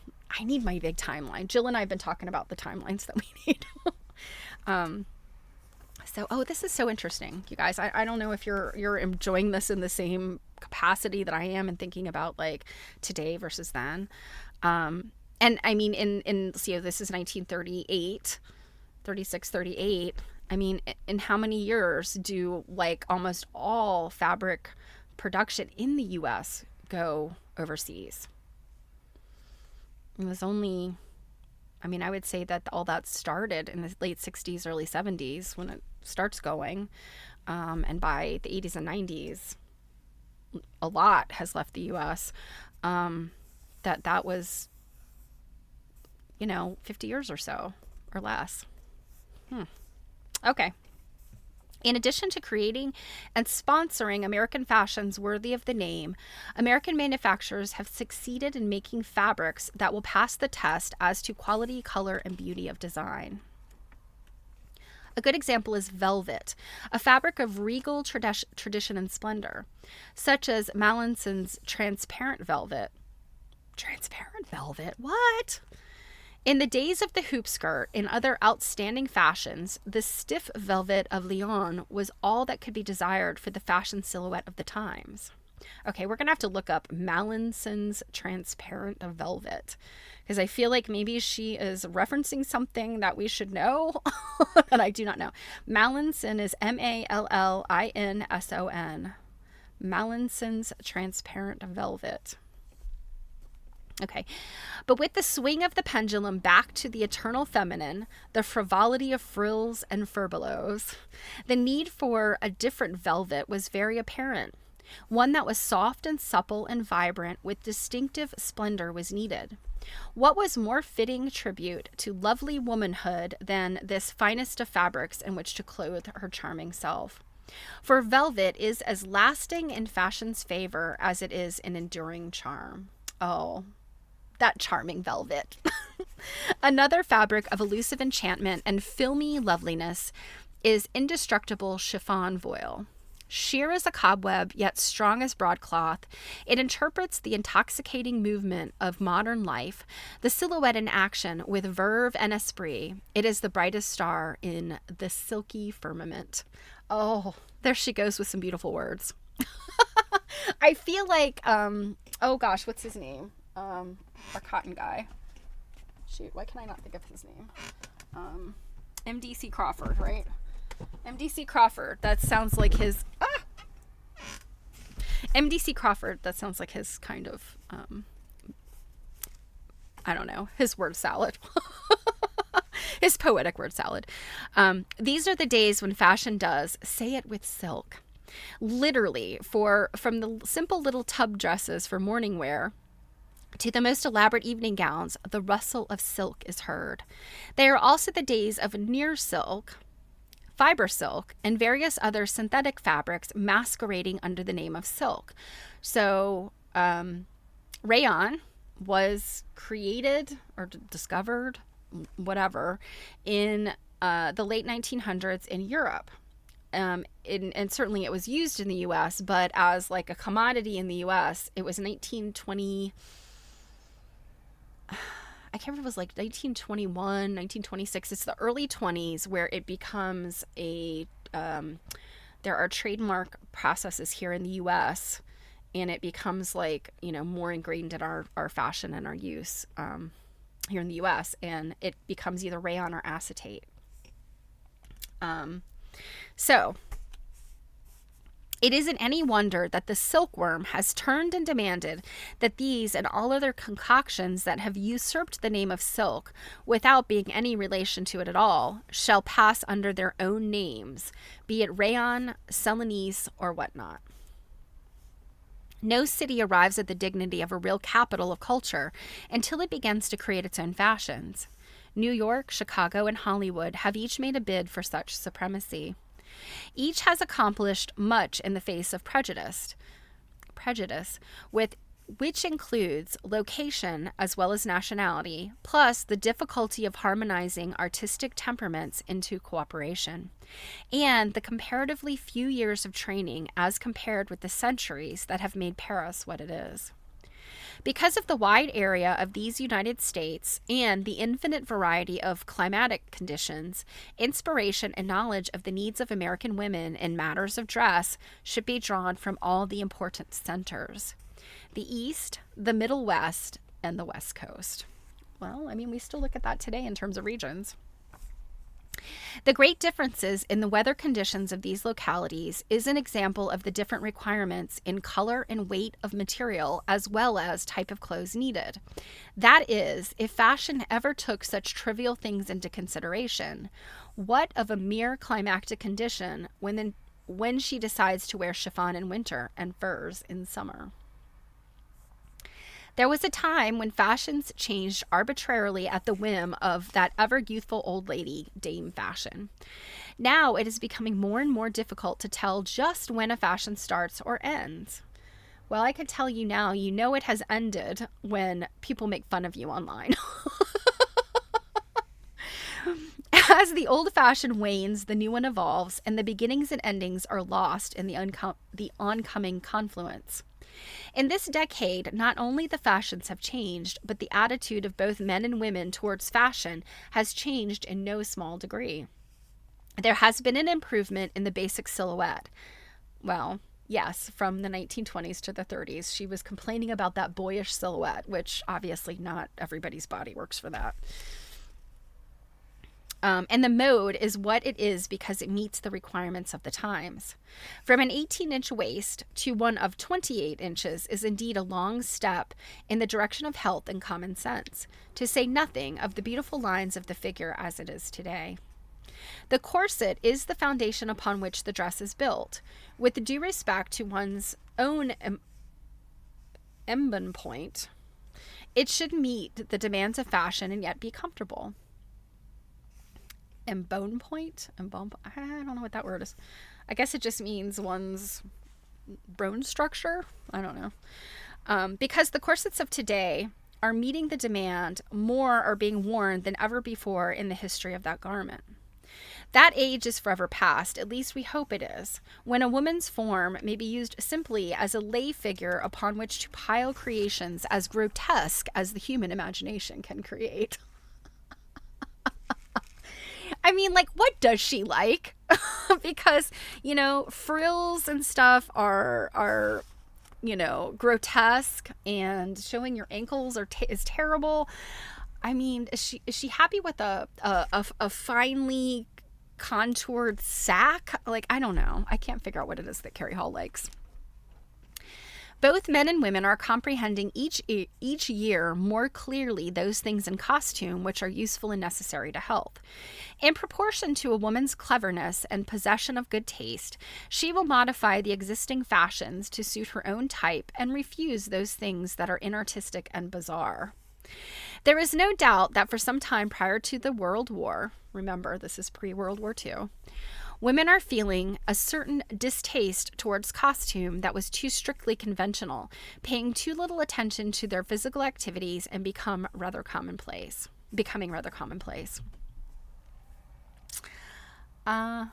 Okay. After the war, there was a period in which costume went to the other extreme. And while admitting of great freedom and possessing great and unquestionable charm, it undoubtedly sacrificed some of the elegance of restraint that must always lie at the basis of good costume for women. So I feel like she really is, like, modesty is a big deal to her.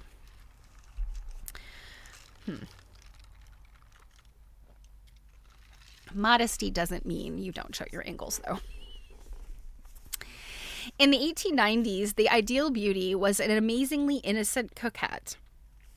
Her figure was one of the hourglass type, and she did not talk of lines, she talked of curves. And every curve was accented. But today, there is an absence of all curves, and women's figure is the exclamation point of the world. It is only a little more than a quarter of a century from the age of innocence to this freedom. The ideal beauty of today is engagingly frank.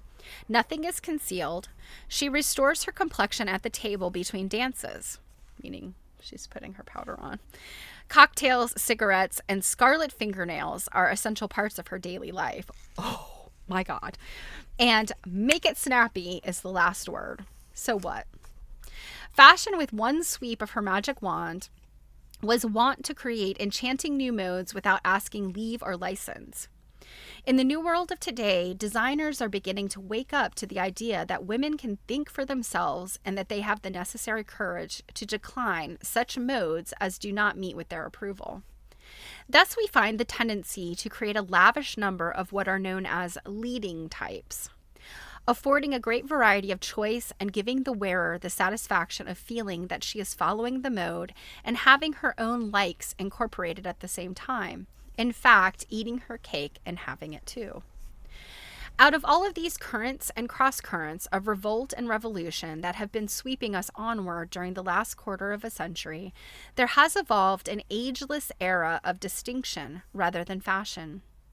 The woman who plans the perfect wardrobe, based on the fundamental principles of good taste, studies each new mode as it appears, and knowing her own requirements, selects accordingly, courageously resisting all that does not fit into her scheme of life, however entrancing it might appear. Yeah, I mean, I think this is important to know, like, what looks good on you, what doesn't. Don't fall for the fads. No more for the older woman is there a winter of discontent. For she may ignore all extremes and clothe herself with grace and dignity, and yet follow the general lines of the current mode. just so the occasion and the costume meet on familiar ground. One of the outstanding improvements in fashion design since the World War is the double life, or diversity of design for daytime wear and for evening affairs. I mean, I really think, like, I don't think this was that. I mean, I think women of means always kind of dressed in daytime versus nighttime. The dress for daytime in streetwear is simplicity itself, but the formal gowns for frivolous occasions are the gayest of the gay. Another improvement in the fashions of this decade is the gown for little women. The gown for little women. Because of the popularity of the motion picture play of that name. Previously, women who were undersized, although no longer in the teenage class, were forced to wear misses' dresses and look as if they were posing as debutantes, when the fact was that they had no choice. So I think what she's trying to say is, like, petite women. And nowadays, I guess we're lucky because there's petite women's section at the store, and then there's the tall women's section. There's the woman's section, which is for the plus size ladies. We have these distinctions. But also, I think it was easy back in this time to make yourself things that would fit better if you had that skill. I think they're pretty lovely outfits. Oops. In the Victorian era of wasp waist corsets and much torture, women were inclined to remove their corsets whenever possible. So among women of fashion, the correct thing for home wear was a tea gown, for it could be worn without a corset. Among those who made no pretense of fashionable dressing, the usual dress for morning wear at home was known as a Mother Hubbard, a very unsightly garment. I'm guessing we're talking about house dresses and nightgowns here. The in-time gown or intimate gown intended to solve the clothes problem of the betwixt and between hours, between the sports of the day and the dinner hour, has occasioned much discussion among fashion designers, and many different types have been offered. Well, I guess we don't really think about this anymore because if you get up and go to work, hey, Marianne, my gram called them dusters. Yeah, my grandmother's always called them their house coats or their house dresses, and like a house coat could be like a robe, like over your pajamas, but it could also be like one of like just a ratty looking sort of sack dress that buttoned up the front that didn't have a waist or anything that both of my grandmothers would throw on to do housework. Now, by the time they died, they were both like, whatever outfit they put on in the morning was the outfit that you wore all day, unless you had to go someplace formal, in which case you might, you have to go to a funeral, you put on some, nice looking black outfit. You got to go to lunch with the ladies, you put on, something pretty, whatever, And even today, gosh, I guess when I get up in the morning, if I do end up having to go somewhere, I just kind of dress in whatever I'm going to wear, So yes, house dresser. Yeah, dusters or house coats are comfy. Oh, Robin has a link for us. What is this? Oh, come on. Where's my mouse? Okay. Mother Hubbard dresses, not Perry dresses. Okay. Check out that link. They look like a nightgown, like the nightgowns I wore as a kid. They could have that Laura Ashley look about them, but not prairie dresses, right? It's a yoke at the top. It's sort of gathered around. These dresses kind of look like dumpy versions of, and here, you know what? Let me put this up on the screen real quick so that you can see, where is it? Here we go. So this is what the link is. Look at these bedraggled looking women. But that high, and that's not even high waist. It's not even empire waist really, but that was a fashion and style in the early 1800s. That sort of classical, like they found those lines being like classical lines. Whereas I guess by early 20th century or late 19th century, we see this as just like this junky ass dress you wear to clean the house. love it. Oh my goodness. And like I would do nothing more than sleep in that if I had to wear it.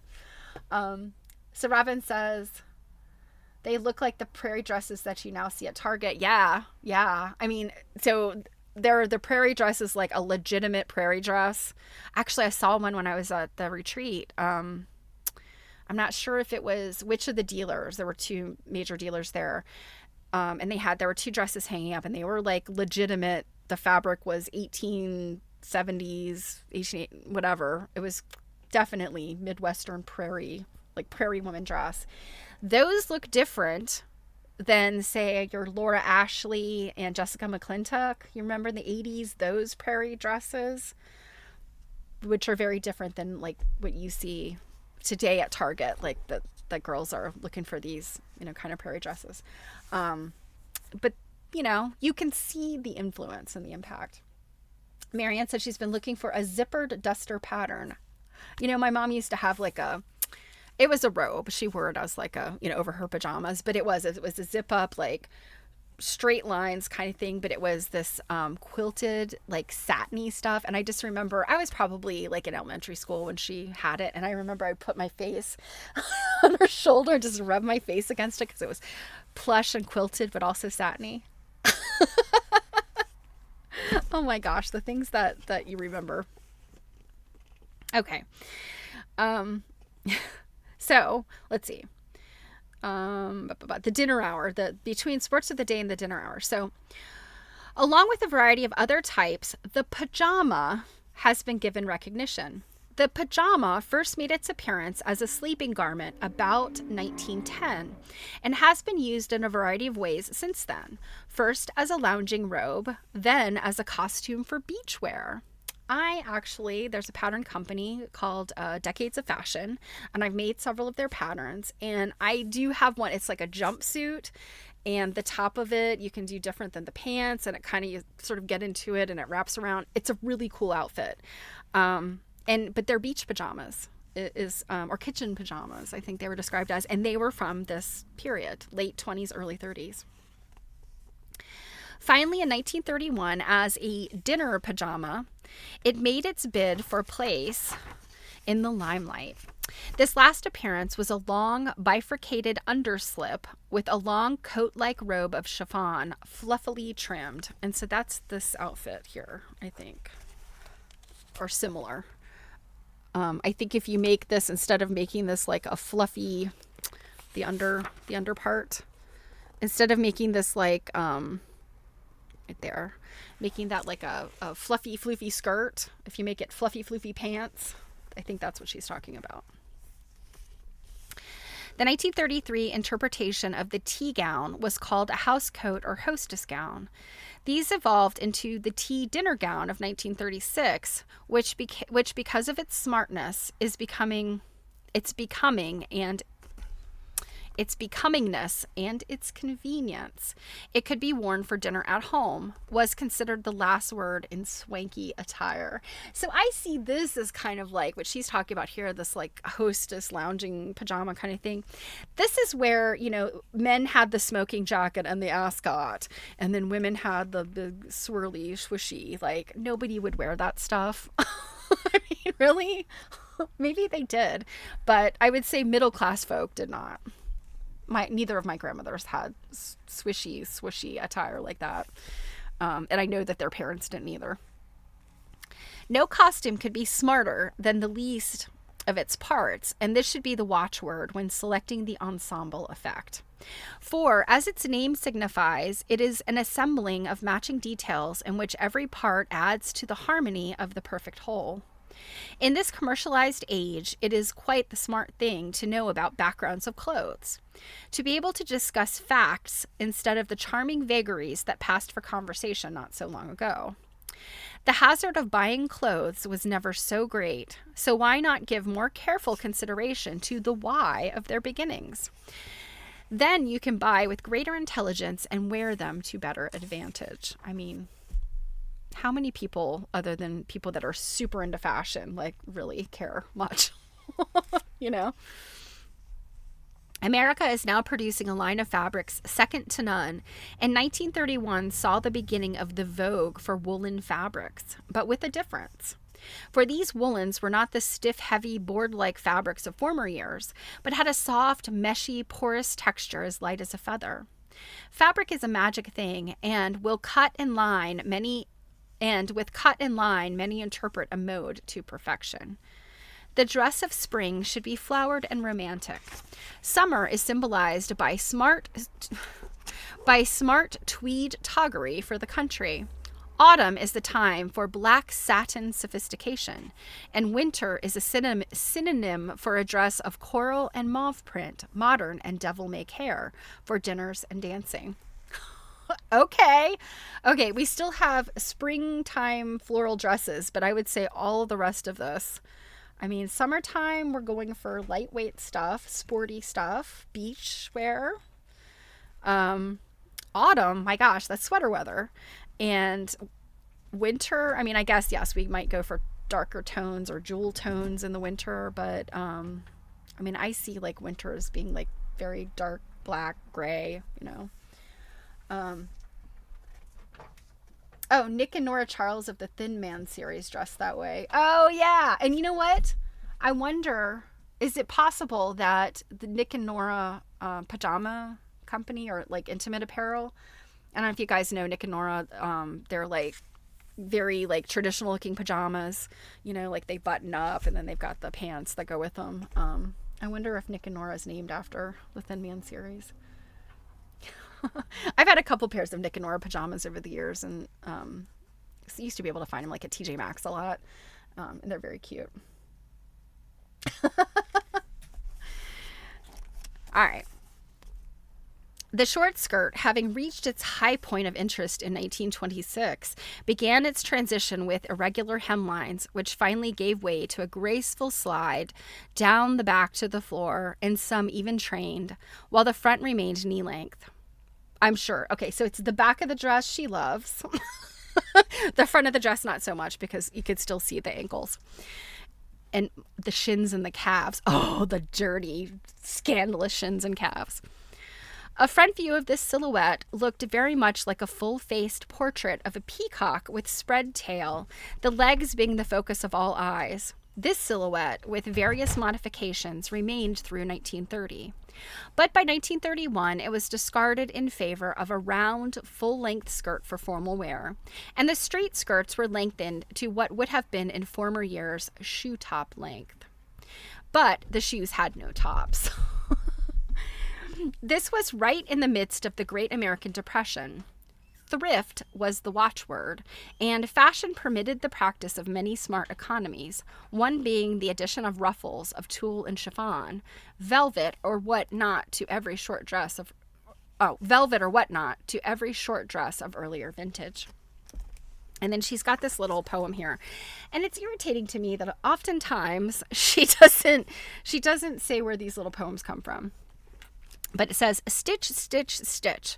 With frowning face and fingers sore, she measures and stitches ruffles galore, to lengthen her skirts down to the floor.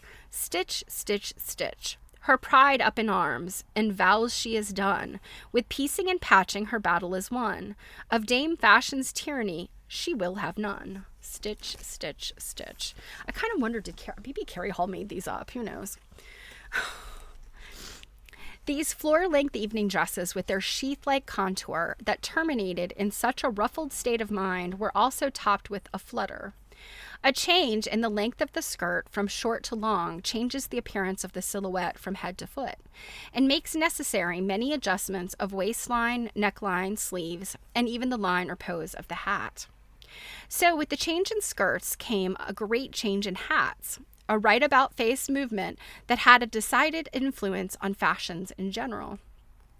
Hats that had formerly looked placid and complacent now took on a quality that made the wearer look animated and alert, which was a considerable factor in helping stem the tide of depression that had swept like a wave over the world of fashion. Well, the depression because we were in a depression, right? In pre-depression days, hats were much more elaborate, and one was supposed to last a season. Even with the need to economize over present, it was no longer considered enough to have but one or two hats. Milady must have one for every occasion and to match every gown. Fortunately, these hats were quite simple in design and almost bare of trimming, so that they were much less expensive than formerly. Among the freak hats, I love that she comes up with this freak stuff. The freak hats offered was one made of cork. My gosh, the cork hat. As a sports type, it had possibilities, since in its new technique, a thin sheet of cork was pasted on felt and retained the same supple quality as the body of the hat.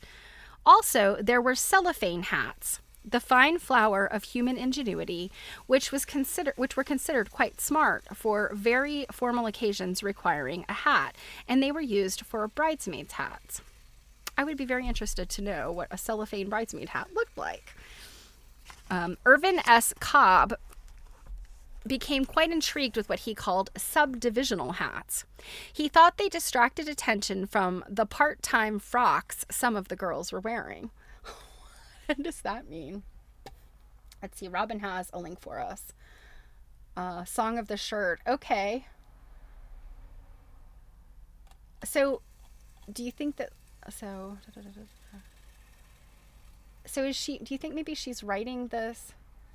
I think she wrote Stitch, Stitch, Stitch to, like, I guess make fun of Thomas Hood. Because his is work, work, work. So maybe she did write it. I don't know. Okay. In 1934, skirts for formal wear developed trains, and the halter neck bodice made its appearance. There are many women...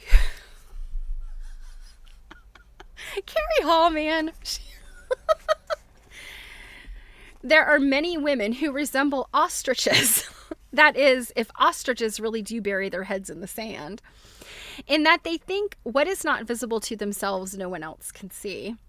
This may be the reason that they wear bodices cut to the waistline in the back, regardless of sharp shoulder blades and vertebrae that may be counted.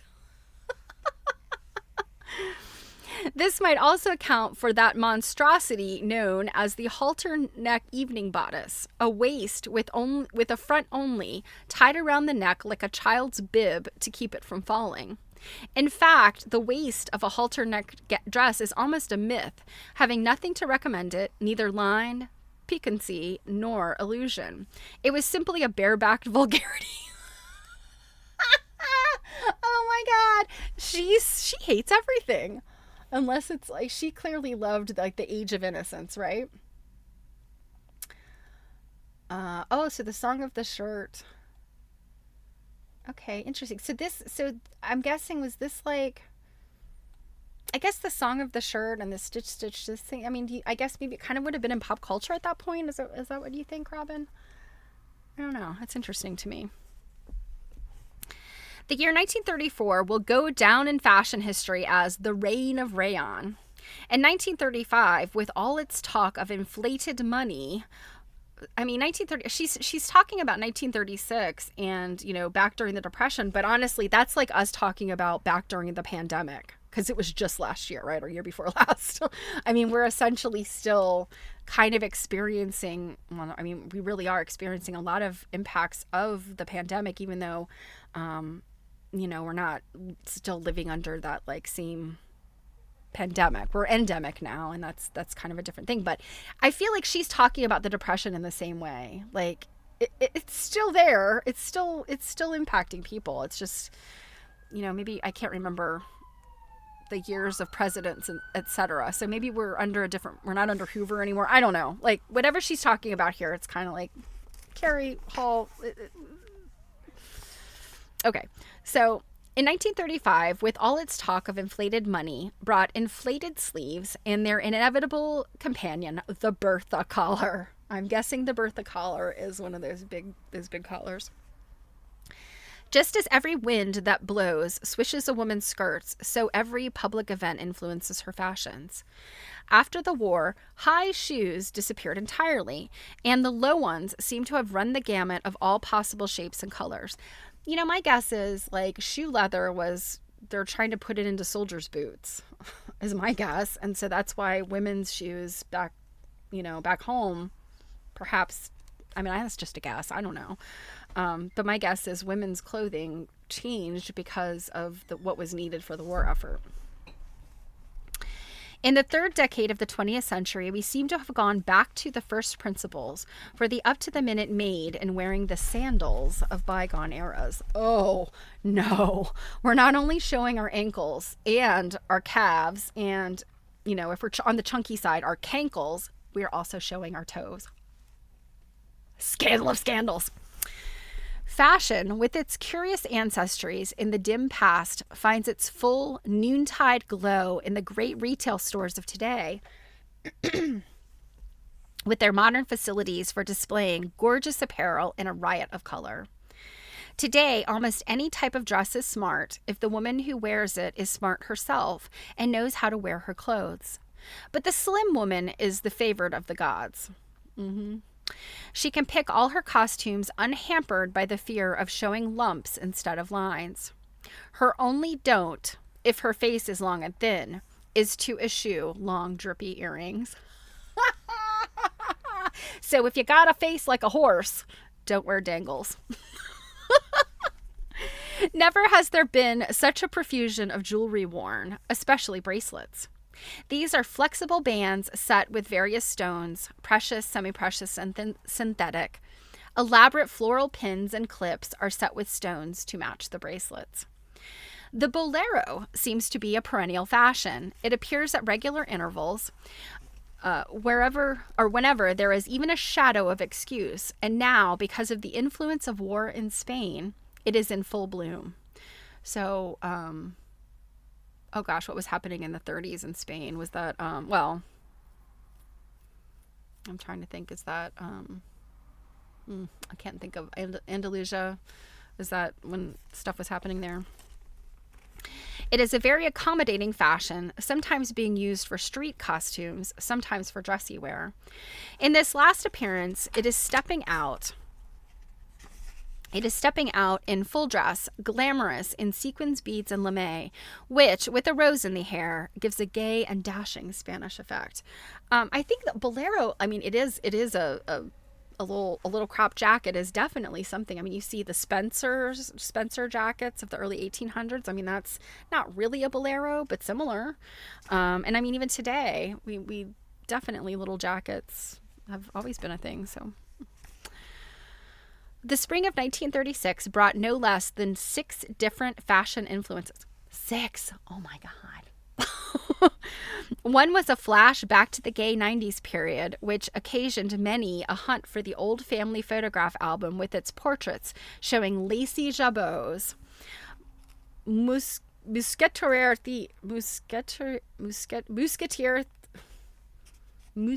sleeves puffed to mutton leg fullness. That is a word. Mousquetaire. Mousquetaire. She's talking about the leg of mutton sleeve, so.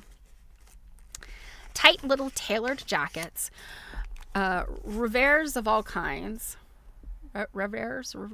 R-E-V-E-R-S. Fancy blouses of every sort with tiny tucks, faggoting, and all over embroidery. I said a word that people are probably like, huh? Faggoting is a type of where you bring 2 edges of fabric together and you stitch an embroidery stitch in between. You'll see this on like really beautiful insertion laced sort of outfits. So faggoting is a type of stitching. So don't come for me. The favored materials are crepes and linens and piquets without primness. Sailor hats in all their simplicity and other little bunches of nothing with flirty little veils masquerading as hats were quite the correct headgear. Flirty little hats. Rustling petticoats, necklaces, and brooches to catch collars and lace together were all very much in the limelight. Another decided influence was toward tailored suits with a variety of coat lengths, some with a top coat of the same material to complement the ensemble, and innumerable blouses. There were all-purpose blouses and blouses for all purposes. The first was a convertible type with a neckline that could either be this or that. high or low, and sleeves so designed that they pushed up and down from wrist to elbow. Many blouses were of the tunic order, which meant a separate skirt of a dressier sort than the tailored one. All these blouses brought out a variety of belts and buttons. Yes, buttons. Buttons that looked very edible, such as tomatoes, carrots, bananas, pears, apples, and bursting pods of peas, used on every sort of dress. And these are very collectible today. The princess dress of perennial reincarnation appeared developed in woolens and crepes, showing such features as buttons down the front of the neck to the hemline, youthful turnover collars, sleeves slightly wider at the shoulder, and border trimming at the hemline. So if you don't have experience like sewing your own clothes or know the names, a princess type bodice on a dress, it typically has like seams here and along the sides, so you get this like shaping on the bust and the sides. You have this very like very feminine kind of shaping. One of the new fabrics was lacquered satin in various colors, with black in the favorite class. Lacquered satin. Now I wonder if that's like, is that satin with some kind of glazing on it? I don't know. Yeah, it must be some kind of, it's got some kind of stuff on it. This was much used in Hollywood dress circles because of its shiny, stiffened surface. So it's some kind of coating. It allows no added brilliance in the form of jewels, but with the softening influence of a silver fox scarf and a lusterless felt hat, it becomes a striking ensemble. Very interesting. The final edict of 1936 was indented waistlines, which indicated a change in the shape of the corset. And we are again to be concerned by fit and form. Good Lord, this chapter goes on forever. Let's see. Yeah, we've just a few more pages, so we'll go over today. Not to mention the petticoat that fashion is demanding. Of course, it does not actually have to be a petticoat. It could be a slip with an extra voluminous flounce to hold out the fullness at the bottom of the evening dress. Handbags, without fear of reproach as being considered excess baggage, contrive to stow away powder puff, pincushion, vanity case, and many other trifles that are necessary to every woman's comfort. There is a very marked distinction as to the kind of bag appropriate for various occasions. Leather for mornings and shopping, but for the afternoon and opera, the bags are made of soft fabrics and are sumptuousness in miniature, with their crystal initial plaques, insets wrought with gold, and jeweled clasps. Also things that are highly prized and collectible today, but really how many women actually use them? In 1933, women's wits went wool gathering, or at least it would seem so, for knitting became a mania, sweeping the country and leaving in its wake an inevitable variety of garments. Every woman one met was whispering, "Purl one, knit one, wear one." And not infrequently, each purl a prayer was indeed true. So, I mean, I think knitting, certainly during the World War I and World War II in the U.S. and in the U.K., and I don't know so much, and Canada too, I don't know so much about other European countries, but knitting was an important part of the war effort. So, and I see knitting becoming like this quote-unquote mania, but I also see it as being something that was bridged between the world wars. So, my opinion. This fashion was an elaborate reincarnation of the jersey of the 19th century. Knitted garments had a short vogue in the first decade of the 20th century under the trade name of sweaters. In fact, they never quite went out. Bless you. Just shelved for the time being, to be reestablished as a leisure time activity. Knitting is still in the ascendancy, and the woman who ventures forth without her knitting bag is considered, well, a curiosity to say the least, and everyone boasts of the number and beauty of the dresses she has knitted. And they are beautiful on slim, well-formed women, but the woman with a rotund figure in a clinging knitted dress is something to behold. Rude! Some facetious wag has suggested knitting bags of rubber so that they may knit while taking their daily tub. And now here's some more poem. Needles dance lightly through meshes of wool, twining love with stitches so warm. As you purl one and knit one, shaping it softly to fit one, a garment to grace her young form. Among the absurd fashions offered during this period were suits for formal evening wear, especially dinner jackets, modeled after a man's mess jacket. Also, there were muffs of leather, removable peplums for evening dresses, and a variety of others too absurd to mention. But with all this, fashions were never more prodigal of beauty, originality, or allure. Nor were they more glamorous. It takes a woman with a strong personality to select her own type and have the courage to express it when intriguing details follow each other with such amazing rapidity. The abdication of Edward VIII may have a decided influence upon the fashions of English court circles. Remember, this is like right before Queen Elizabeth II became queen, because if you remember, her father's health was not good. His brother was Edward VIII, and he decided to marry Wallace. Oh gosh, what was her last name? You guys know. She was a New York socialite, and so he basically had to abdicate the throne in order to marry her because she wasn't a royal. So that's like current to the Wallace Simpson. Thank you, Quiltish. Yeah, so Edward, and I guess did he continue using the name Edward? I can't remember if that was actually his real name. But in any event, like, what a major influence when you have these socialites that are in, like, you know, Grace Kelly is another one as you're getting into the 40s and 50s. Like, yeah. So gracious in manner, but always regal, Queen Mary today represents the survival of the Victorian era, so the Queen Mother, right? And her influence may again moderate the tempo of English fashions. In 1934, shocked at the low backs, high fronts, and other modernistic touches in gowns worn by court presentees, she banned further such appearances at the risk of royal displeasure. In 1935, court presentees came with complexions au naturel, warned that makeup displeased her. That's kind of funny. Particularly when I think makeup was becoming more important for women.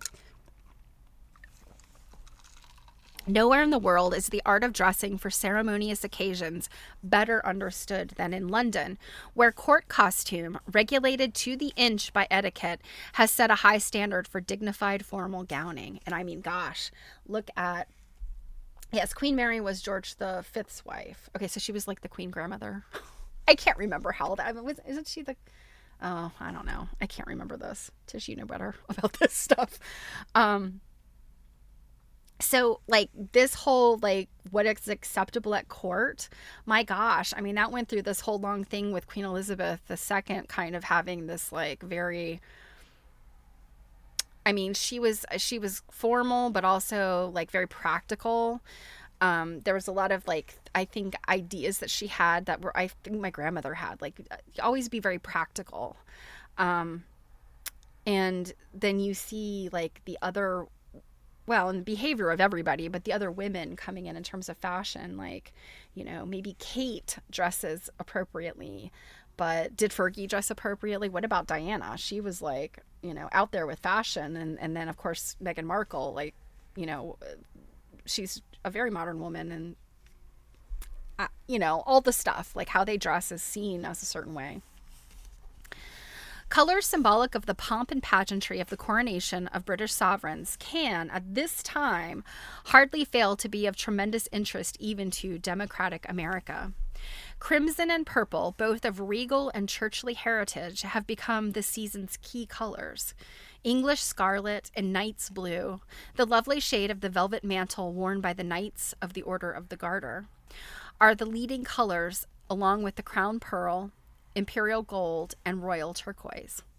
I didn't know there was a royal turquoise.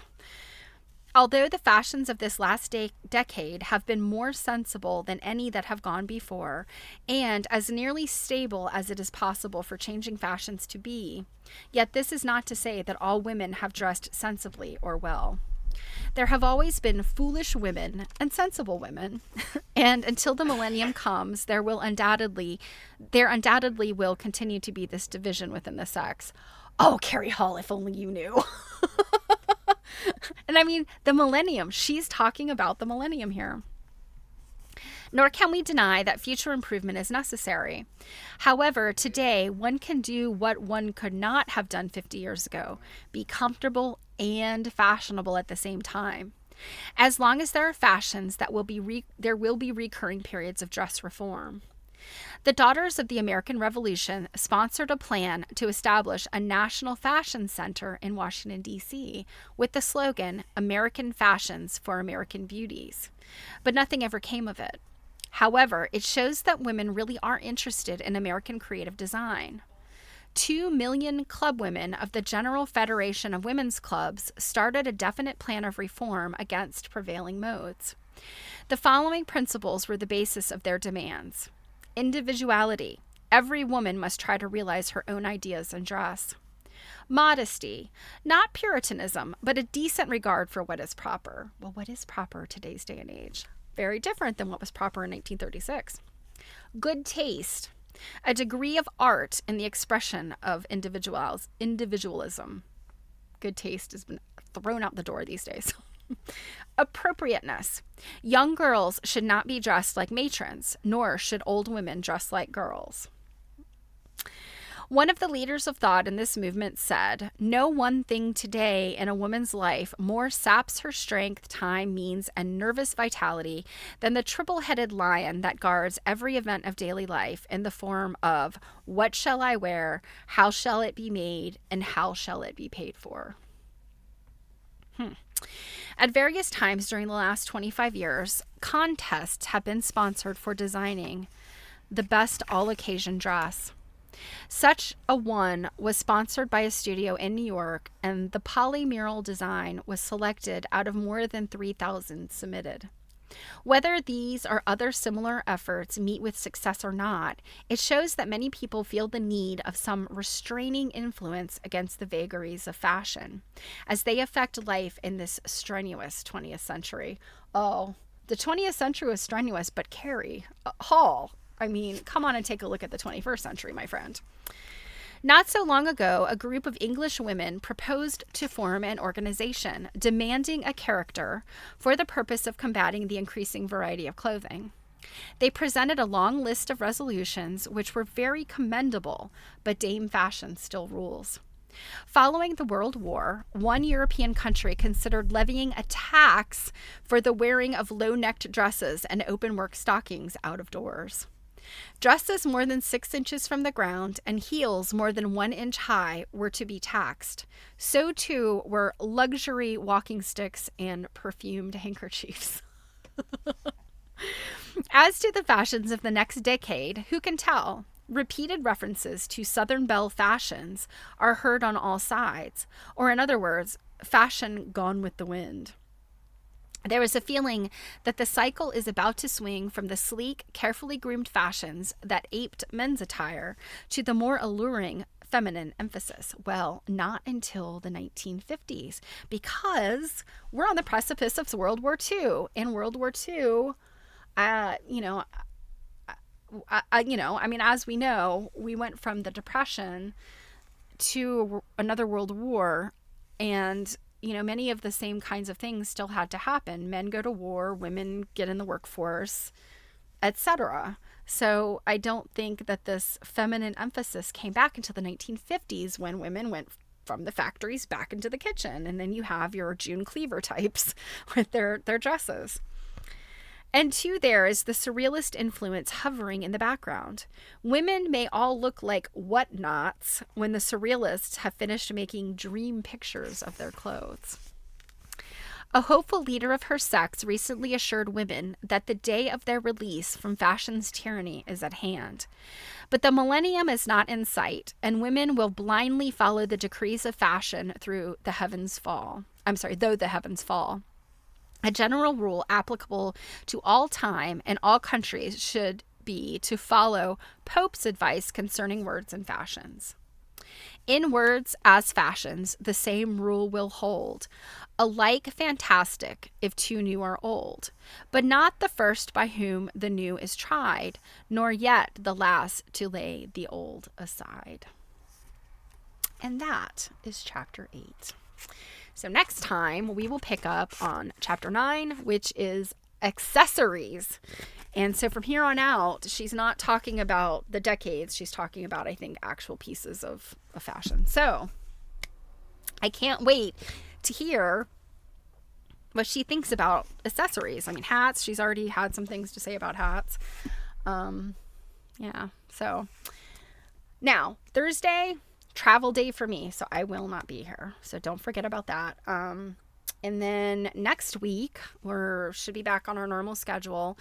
I'll be here on Monday and Thursday. And then Jill and I will be back, talking about portable patchwork on Tuesday. So, yes, I know. I can't wait to see what she just likes in accessories as well. And, and I kind of wonder, what kind of accessories?